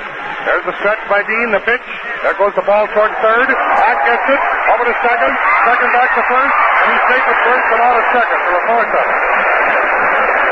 Hack fumbled the ball a little bit, went to his knees, got up and threw it to Herman. Herman made a quick quartering throw over to first base, but Gordon was too fast. He's safe on the fielder's choice, and he represents the tying run.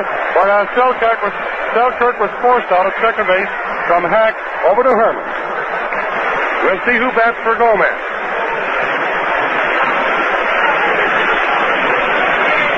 Somebody coming up to bat for Gomez.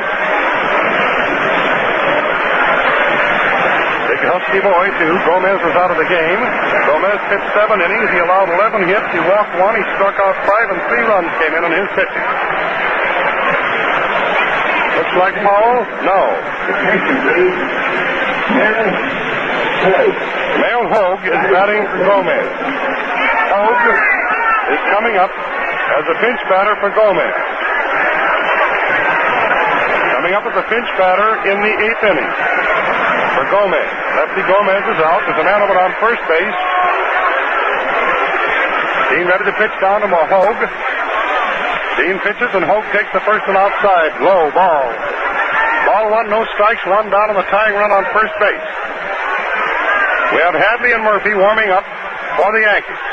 There's a stretch by Dean, the look toward first. The ball is pitched in for a strike in the outside corner at the knees. Change of pace. A very, very slow ball. Jack Russell is keeping warm for the Cubs. Dean stretches and looks toward first. That's Gordon leading over there. The ball is hit toward right field. It's a slow bounder. Over to second base for the fourth out. Herman got the ball. With a backspin on it, it took a bounce, and Herman got the ball and forced Gordon over to second base and leaves Hogue over on first base on the fielder's choice. Hogue is on first base on the fielder's choice, and we have the runner out of second base from Herman over to Jurgens. That puts two down, a man on first, and brings Crosetti to bat. Crossetti's been hitting the ball awfully hard this afternoon, but he's been flying out to left field. Larry French and Jack Russell keeping warm for the Cubs. Throw over to first base, the runner's safe. Runner is safe on first base, that's Hogue. Another pitch picked over to first base, he's safe this time, but by an eyelash. Collins tried to put the ball on him twice that time. Hadley and Murphy keeping warm for the Yankees. Watch for this pitch down here. Dean has his sign. Here's the pitch. Strike. Right down the middle. One strike to Crosetti, a fast sidearm ball. Dean's ready to pitch again. The man over on first base, Hogue. He's plenty fast. The Cubs are ahead by a score of 3-2. We're playing the first half of the eighth. There's the stretch by Dean. The look toward first. He pitches. High. Call for a pitch out that time in case Hogue went down, but he didn't. Ball one and strike one. Dean swings toward the rubber. Leans over to get his sign. Now he toes the rubber. Dean's ready to pitch this ball in. There's the stretch and the look toward first. He steps back off the bag, off the pitching rubber, and looks toward first. Hogue was making a dancing motion like he might go. Dean has his sign now. A high stretch by Dean. The glance toward first. A quick throw to first base, but throws on the wrong side of the bag, and the player comes in, and he's safe. Off to the right of the bag instead of in the inside left corner. Ball one, strike one. He fouls the next one back into the net. Goes Crosetti. Ball one, strike two.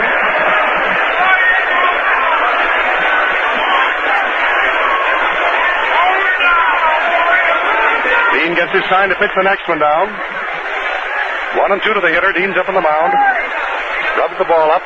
Now he's ready to toe the rubber. Dean swings with his toe up on the rubber. There's the stretch to look toward first. Runner makes a jumping motion. There's the ball fouled up into the upper part of the net.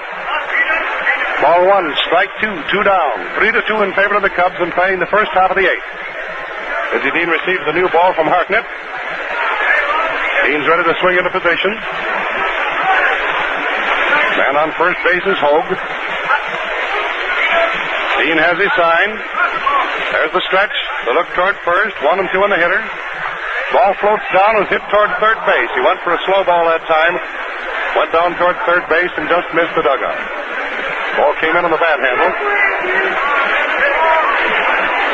Gabby Hartman yelled something to Dean. Watching for the ball to be pitched in. Dean has his sign. Keeps letting his arm flop along at the side. Ball one, strike two. Runner on first is Hogue. Dean has the sign. There's the stretch. The look toward first. Here's the pitch. Umpire says, what? The ball wide. Ball two, strike two. Gabby tried to call a strike, but it's wide. Umpire was right on top of the play. Umpire Cole's a good man. They're all good umpires, or they wouldn't be in the World Series. In fact, they're good umpires, or they wouldn't be umpiring in the American and National League. They're the top men in their business, or they wouldn't be up here. Ball two, strike two, two down, a man on first. Dean stretches. He looks toward first. Here's the pitch. There's the ball fouled down the third baseline. Into the dugout again. Ball two, strike two. They're taking a cut at everything that Dean serves up there. Trying to get that tying run around. Hogue is a fast enough boy on his feet. Ready for that next ball to be pitched. Umpire dusts off the home plate. The sun has gone back up a cloud somewhere. We can't see the cloud, but it's somewhere off to the west. We're facing directly toward the east, right down the first baseline. There's the stretch by Dean. Here's the pitch. Umpire says it's wide and low. Ball 3, strike 2, and the runner can start with the pitch now.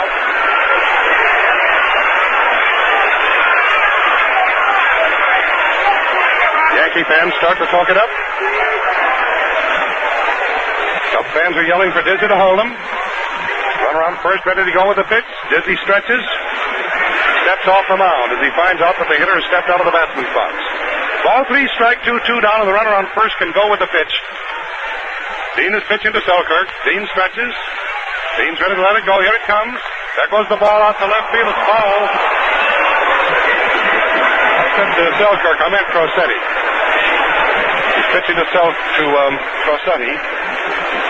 I was thinking of Twinkletoes, Selkirk, who got the hit to start this 8th inning. Was 4th and 2nd. Crosetti is the man at bat.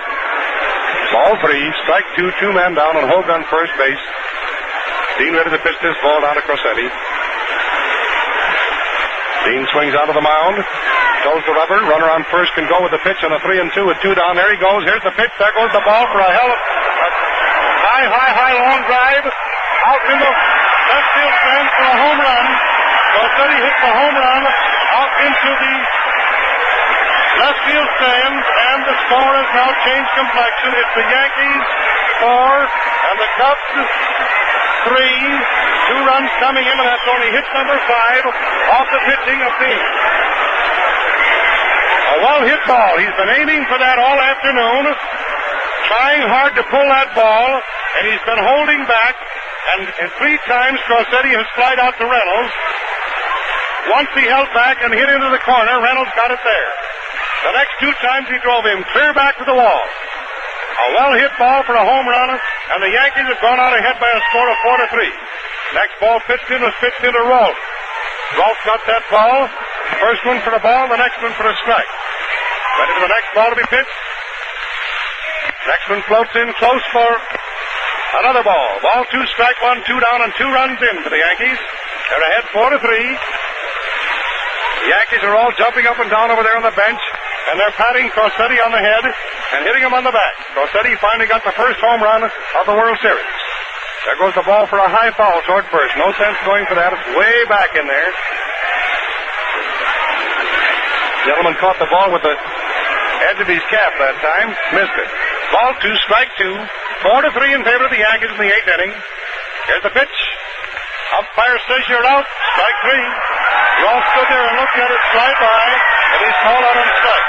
Rolfe is following the umpire over toward Pat Piper to get some new balls. The coach on third base comes up to say something, and the umpire pays no attention to it. There were 2 runs, 2 hits, no errors, and no one left in the base. In 8 innings, Dizzy Dean has allowed 5 hits and 4 runs, and his opponent, Lefty Gomez, in 7 innings, allowed 11 hits and 3 runs. Now we have a new pitcher coming in, and I think it's Murphy. Murphy, who has been depended upon to be the great man for the Yankees in the pinches as a pitcher, is the man who's coming in to pitch, I believe. Murphy will probably come in to pitch. First man coming to bat will be Demery. Demery, Marty, and Reynolds, the first 3 coming up to face Murphy in the 8th inning. The Cubs need 1 run to tie and 2 to go out and get ahead. Cubs got 1 run in the first. They got 2 runs in the third. The Yankees got 2 runs in the second, and they got 2 runs in the 8th. And a home run by Crosetti with a man aboard. Murphy is the pitcher. Murphy coming in to pitch.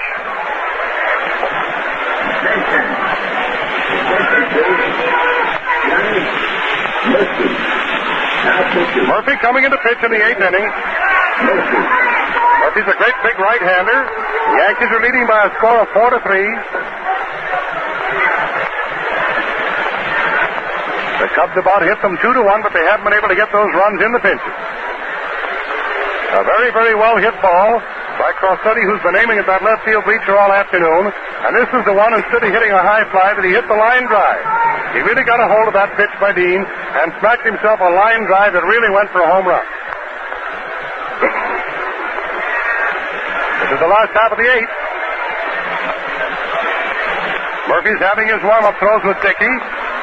Man who's coming to bat is Demery. He's got 1 hit, laid down a sacrifice, and he's flied out to DiMaggio.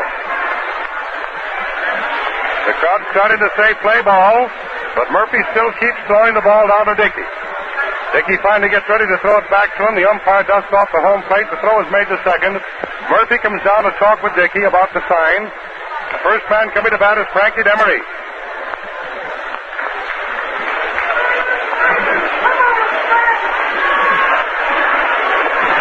All right, the Yankees asserted their power, and with a man aboard, got the only home run of the World Series so far, and that made the Yankees 4 and the Cubs 3. The Cubs have got to get a run to tie and 2 to go ahead. It's a seesaw battle. The Cubs were ahead in the first inning. The Yankees were ahead in the second. The Cubs turned around and got ahead again in the third. The Yankees went ahead in the eighth, and Frankie Demery just took a ball that just missed his nose. Too close. Murphy ready to pitch to Demery. Frank's watching for it. There goes the ball for a high fly over towards third base. It's a foul back into the stands. And we find Rolfe and Cossetti both going for it, but not a chance. Couldn't get to it. A long foul by northeast wind to carry it back into the stands. 4-3 in favor of the Yankees. Last out of the eighth. Man up at bat is Frankie Demery. Waiting for the ball to be pitched. Demery's watching for it. He's had one hit this afternoon. That was off of Gomez. He attempted to bunt, and the ball went foul for strike 2. Ball 1, strike 2.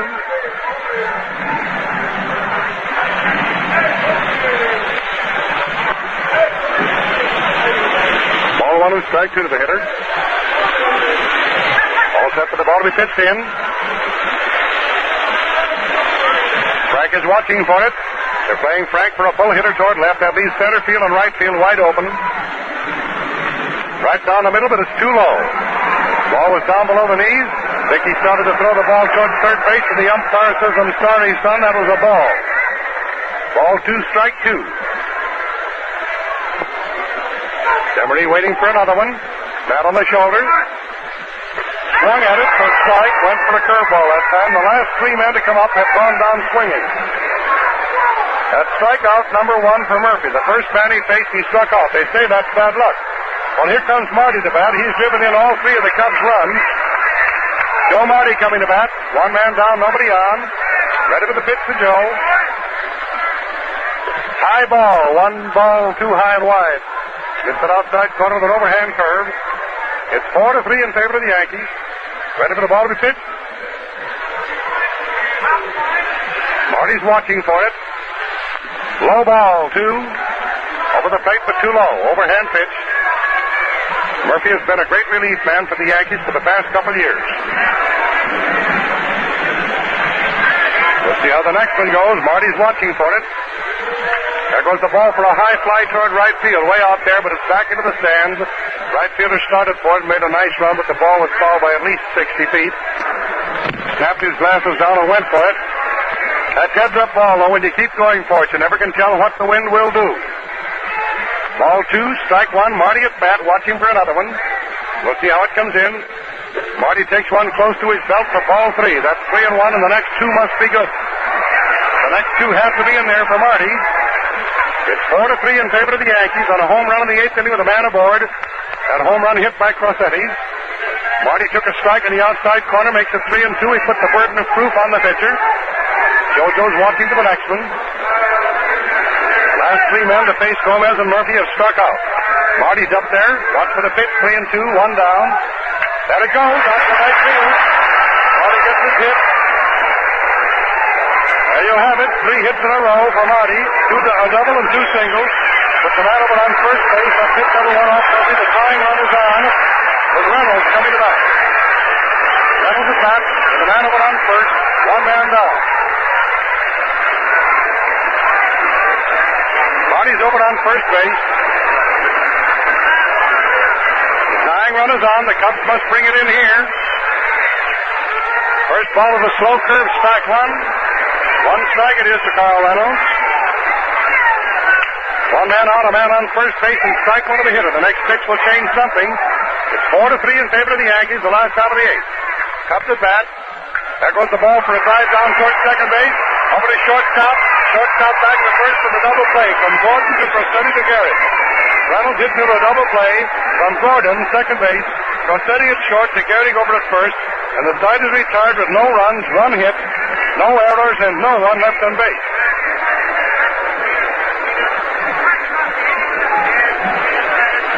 All right, the score is 4-3 in favor of the Yankees. The broadcast of the World Series games between the Chicago Cubs and the New York Yankees is coming to you from Wrigley Field, Chicago. We pause for station identification. This is the WBBM-Air Theater, Wrigley Building, Chicago.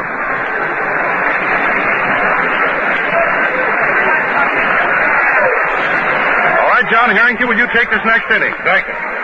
Going into the first half of the ninth inning, the score reading 4-3 in favor of the New York Yankees over the Chicago Cubs. And the first man to come up is going to be Tommy Henrich, the right fielder. Tommy Henrich is ready to step in the batter's box. However, Gabby Hardnett, who was scheduled to come up to bat after Carl Reynolds, had to go over to the dugout and put on all that catching paraphernalia. So he's finally come out there now, and he's standing just in back of the plate.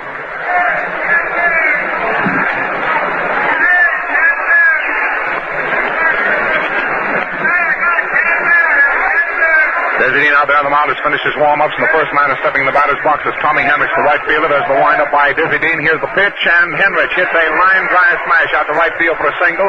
Taken out there by Demery, thrown into second base to Billy Herman, and he's held at first. Henrich singles to right field. Henrich on first base. That brings DiMaggio up to the plate. Joe DiMaggio coming up. DiMaggio steps in the batter's box. Thus far today he's had one hit, a base hit to left field, a single, and on that single he was one of the two runs to score for the New York Yankees in the second inning.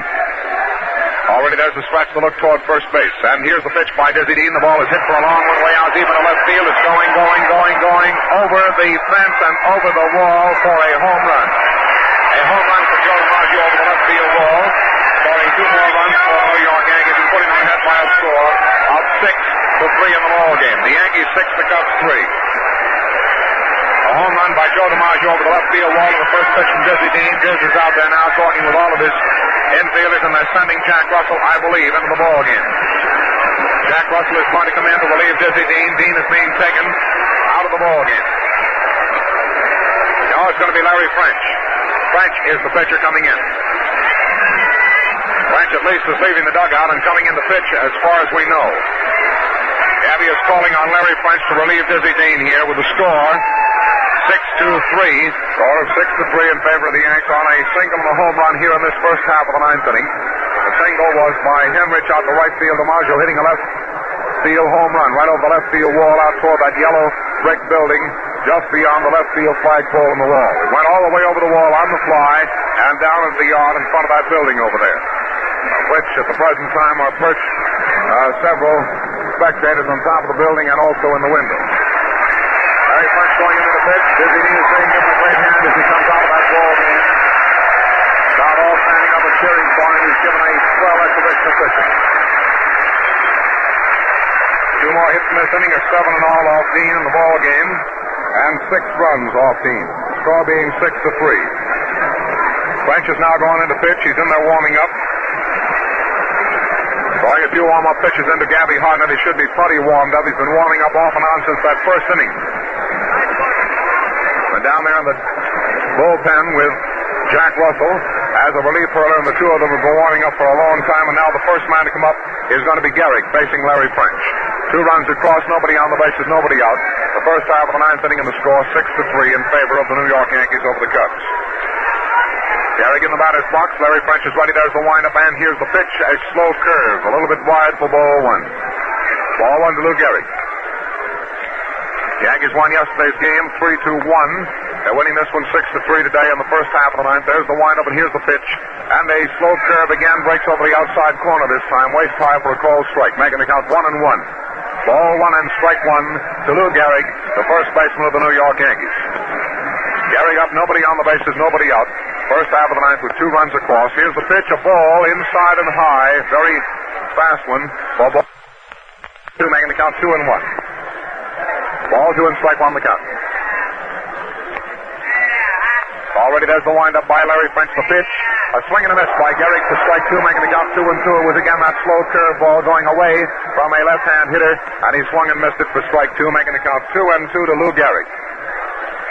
Ball 2 and strike 2 the count. French getting a sign from Gabby, starts his windup. Here's the pitch, another slow curve. This time it's too low for ball 3, making the count 3-2.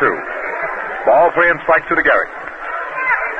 Nobody out in the first half of the ninth, and 2 runs across. Here's the pitch, and a swing and a miss. He strikes him out. Larry goes down swinging. Larry French strikes him out. For the first strikeout for French.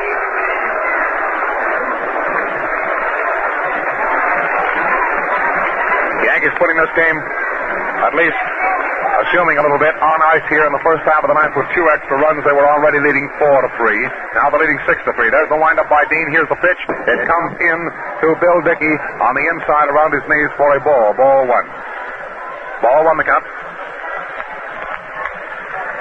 There's he getting a sign. There's the windup, and here's French getting a sign. He pitches the ball in, and it's a foul back into the screen and back of the plate for strike 1, making the count 1-1 to Bill Dickey. Ball 1 and strike 1 the count. The score 6-3 in favor of the Yankees over the Cubs. Bill Dickey standing up there getting a sign. Here's the pitch, and it's a ball low on the outside for ball 2, making the count 2-1.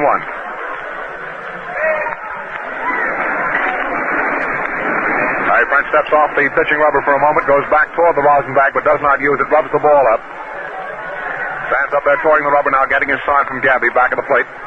Larry's all set. There's the windup on the pitch. The ball is hit down to Ripper Collins. Collins fields the ball, beats him over to the bag, and Dickey is out. To Collins unassisted for the second out of the inning. That's 2 away, and it brings Selkirk up to the plate. Twinkle toes George Selkirk, the left fielder, is coming up. He steps in the batter's box with the score 6-3 in favor of the Yankee Ball Club over the Cubs in the second game of the 1938 World Series.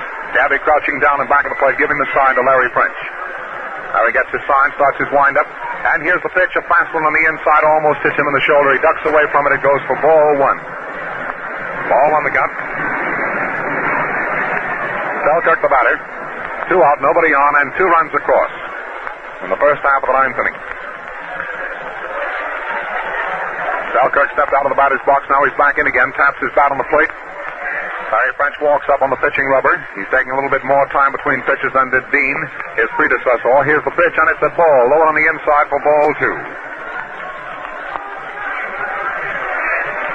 Ball 2 the count. There are 2 outs. Already there's the windup, and here's the next one. Selkirk gets a strike, a fastball over the inside corner of the plate, waist high for strike 1, making the count 2-1. 2-1 the count. Already there's the windup by Larry French. The pitch, a ball on the inside for ball 3, making the count 3-1. Ball 3 and strike 1 the count. There are 2 outs. Selkirk is the batter. There are 2 runs across.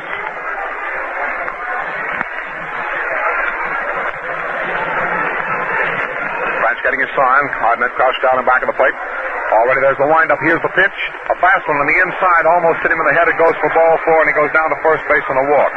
Larry French has now struck out 1 man and walked 1 man.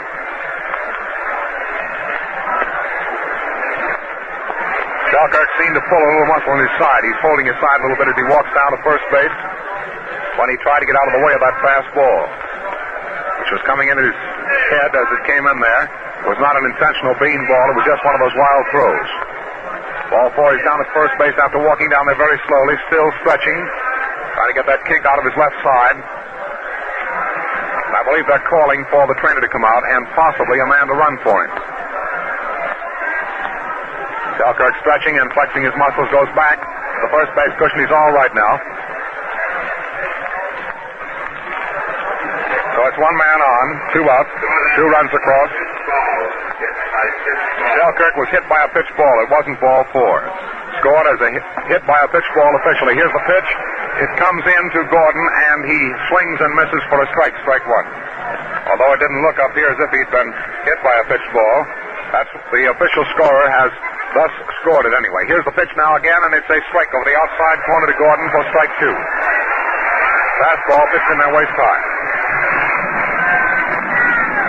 Strike 2 the count to Gordon. The man on first base, 2 down and 2 runs across. That man hit by a pitch ball. There's the stretch to look toward first base by Larry French. Here's the next pitch to Gordon. Gordon swings and strikes out. 2 strikeouts for Larry French in the inning. French pitching 1 inning, striking out 2 men, hitting 1 man with a pitch ball, and putting him on first base. The result of the first half of the ninth inning: 2 runs, 2 hits. There were no errors, and 1 man was left on the bases. So my totals, as far as the Yankees are concerned, run as follows: 6 runs, 7 hits, 2 errors, and 2 men left on the bases. We're going into the last half of the ninth inning. The score standing at 6-3 in favor of the New York Yankees, and it's the Cubs' last chance to The National League got his last chance in this second game of the World Series to come up. Now officially, he was walked. Selkirk was walked as we originally gave you. He wrenched his back in twisting away from an inside fast ball, as I told you, and ducked away from it. It was coming in right at his head, so it's now officially given as a walk and not hit by a pitch ball. So we're going into the last half of the ninth inning. On the batter coming up there is Gabby Hartnett, a .333 hitter in yesterday's game, a fellow who's been up twice in this game today, or 3 times in this game today, and 5 out each time. He's hit the ball hard, but right to the fielders, twice to DiMaggio, once way out there almost to the center field wall. So Hartnett is ready to step in the batter's box. Jake Powell is playing out in left field in place of Selkirk. Powell in left field. Selkirk has been taken out of the game, and Powell has been inserted in left field. Put him in your lineup in place of Selkirk. Gabby Hartnett up there at the plate. Ball has been thrown around the infield. Murphy is warmed up.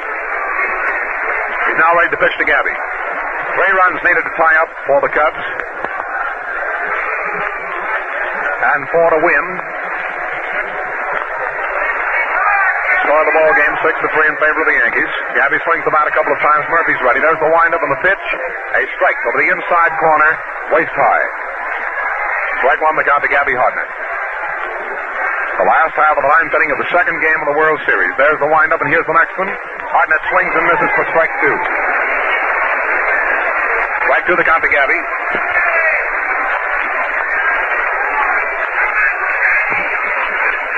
Murphy getting his sign. Has it. Starts his windup very slowly. Here's the next pitch to Gabby Hartnett. Gabby gets a ball. Wide. Ball 1. Making the count 1 and 2. Ball 1 and strike 2 the count. Gabby stands up there swinging that bat. Johnny Murphy looks down at Bill Dickey, gets his sign, winds up. Here's the pitch. The ball is hit out to right field. It's a fly ball, an easy out to Tommy Henrich in right field for the first out in the last half of the ninth inning. So twice Gabby Hartnett has gone out on high fly balls to right field and twice to center field. Andrews and Hadley are both warming up down there in the bullpen for the New York Yankees in case they're needed. Johnny Murphy, however, is doing a pretty good job for the Yankees out there on the mound. He gets his sign. He's ready to pitch now to Collins. And Collins hitting left-handed against him sends a grounder down on the ground to the second baseman, Gordon. Gordon over to Gehrig. Gordon fumbled momentarily, but recovered in time to pick up the ball and get it over to first base for the second out. That's 2 away in the last half of the ninth inning. And the batter coming up there now is Billy Jerkes. Billy Jerkes stepping in the batter's box.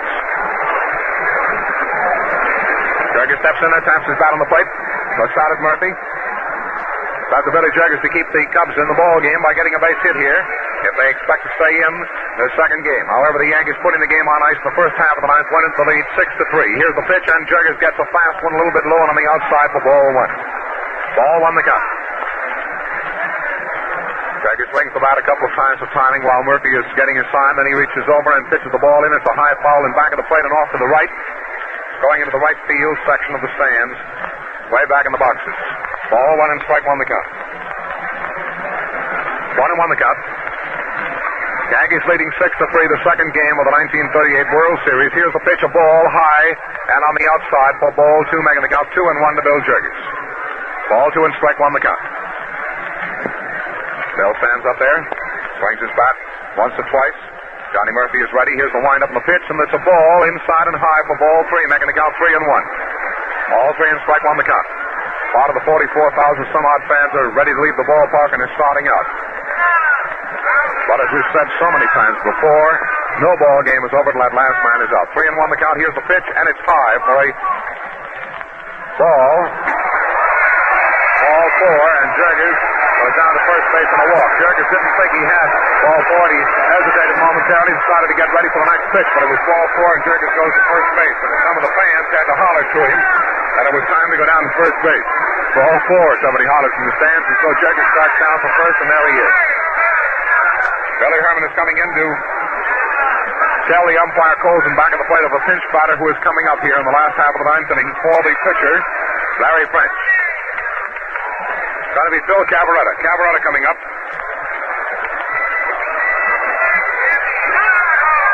Cavaretta, I believe, batted .500 in yesterday's game. Attention. The Cabrera batted .500 in the first game of the World Series. He's coming up now as a pinch batter against Johnny Murphy. He's batting for French. Cabrera for French. Cabrera ready to step in the batter's box. Bjork is down on first base. 2 down. We're in the last half of the 9th inning. Murphy is ready. There's the stretch. Here's the first pitch now to Cabrera, and it's a ball. High on the outside for ball 1.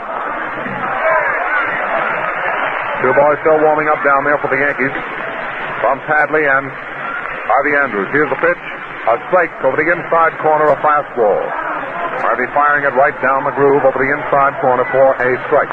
Ball 1 and strike 1 the count. 1-1. A man on first base and Bill Jergers. And Phil Cabrera the batter. Here's the pitch. He starts to swing but holds back. He gets a ball. High on the outside for ball 2. Making the count 2-1. Ball 2 and strike 1 to Phil Cabrera. A pinch batter in the last half of the 9th inning with 2 down and a man on first. Here's the pitch. The ball is hit on the ground. It's down and out to off the Flash Gordon's glove for a base hit, I believe. It'll be a single out to right field. Gordon went over covering a lot of territory, and it goes as a hit. He just got a piece of that ball on the edge of his glove, but it goes as a hit going out to right field, and it gives the thousands of Cubs fans out here at the park some more hope. 2 runners are on the bases. Gregg is down on second base, and Cabrera is down on first. The batter coming up there now is Stanley Hack, who has had 2 hits for 4 trips, batting .500 for the day today after batting .750 in yesterday's game. Hack stepping in the batter's box. Murphy gets ready, gets his sign from Bill Dickey. And here's the first pitch to Hack, and it's a ball. Low on the inside for ball 1. Ball 1 that got to Stanley Hack. 2 runners on the bases. The score is 6-3.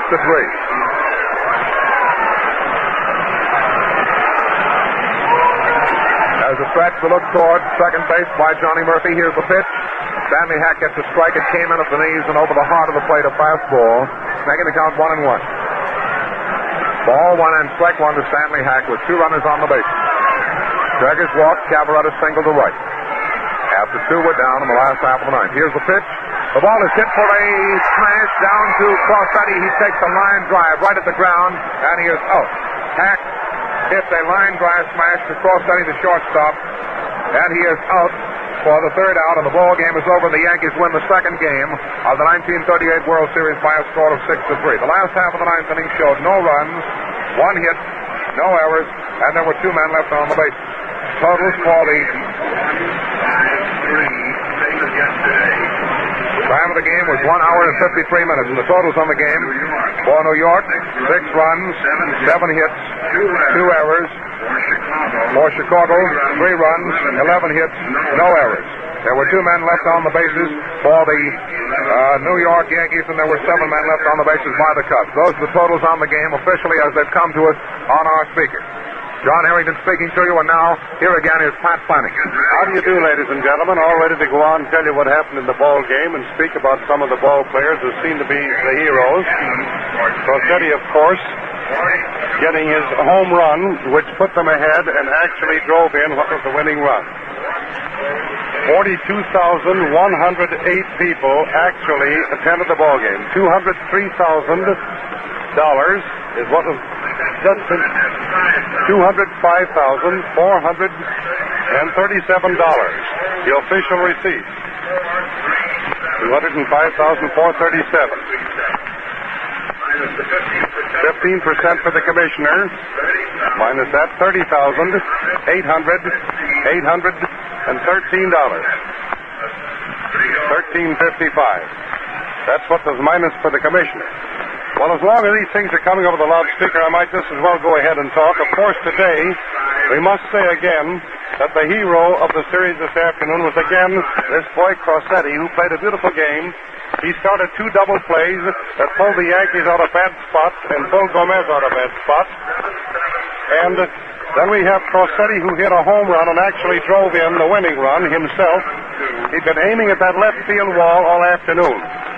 He hit a hard, well-hit ball up into the stands out near the 368-foot mark.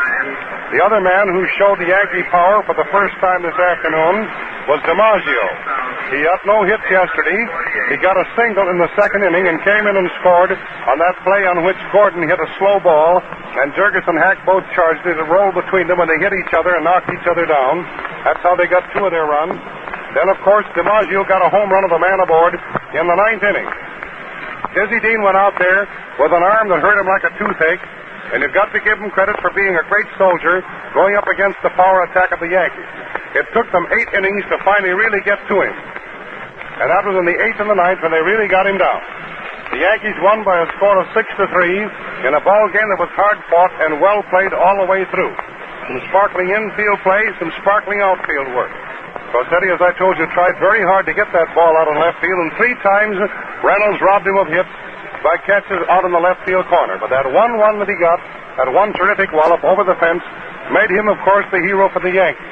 However, we mustn't forget that Rossetti played a bang-up ball game himself, and on that last ball that was played and was hit down there just a moment ago by Stan Hack, Rossetti came in fast as if to play an ordinary ground ball, but he got the ball in his glove just about 3 inches above the ground while he was on the dead run. He hung onto that ball, stumbled, and hung on and would not let go. He did a fine piece of work all afternoon. Of course, if the Cubs had won, there would have been someone be sure to write or talk about Roth being the GOAT on account of 2 errors. But the Cubs did not win, so that's all forgotten. And most of the play now will go to DiMaggio and Rossetti, particularly Rossetti, who drove in those winning runs. Dean pitched a great game, and you can see that when you stop and figure that during the time he was in, for 8 innings and 2 men pitched 2 in the 9th, he still had only allowed 7 hits. The 2 of those were home runs, each with a man aboard. He allowed 2 hits in the 2nd, he allowed 1 hit in the 4th, and then he allowed 2 in the 8th, and finally they got to him for a hit in the 9th. A couple of hits, a single and a home run. So Dean tried very hard. Lefty Gomez now has a record, having won this ball game, the only man who ever won 6 straight World Series games. There were 2 other men who had won 6 World Series games, but in among those 6, we find that there were 2 of them that went, or 1 of them apiece, that went for losses. 2 men won World Series games, and of course, the pitchers were Bender and Hoyt. They each have 6 to the record, but each one was charged with at least 1 defeat, whereas Gomez has just exactly 6 straight wins and no losses. A great ball game all the way through. The Yankees and the Cubs are going to play their next game at the Yankee Stadium down in New York. That, of course, is the stadium that most people speak of as the trick stadium in which the Yankees can take shots at certain parts of the field for those home runs. But there was nothing tricky about the home runs they got this afternoon. They were both well-hit balls. When they get down there, as far as Yankee Stadium being built as a trick stadium for home runs, the Cubs have exactly the same chance to hit the ball in those same spots. They haven't been aiming at them so long, but they still have that same chance. So when anybody tells you a ball field is built for a certain team, remember that the other team that goes in there to play has exactly the same advantage and the same disadvantages that the home team does. They may not be quite so accustomed to certain little things, but at the same time, it doesn't make an awful lot of difference, particularly when it's a series like this, where you've got to win 4 out of 7. The series isn't over by a long shot, but 2 of the boys have gone up there for the Cubs, and 2 of the boys have gone down. This is a well-played, a hard-hitting game this afternoon with the kind of thrills you like to see at a World Series. We've had a great time broadcasting for you this afternoon, Johnny Harrington and myself. We just want to tell you now that this broadcast of the World Series game between the Chicago Cubs and the New York Yankees has come to you from Wrigley Field, the home of the Cubs in Chicago. We return you to our studios.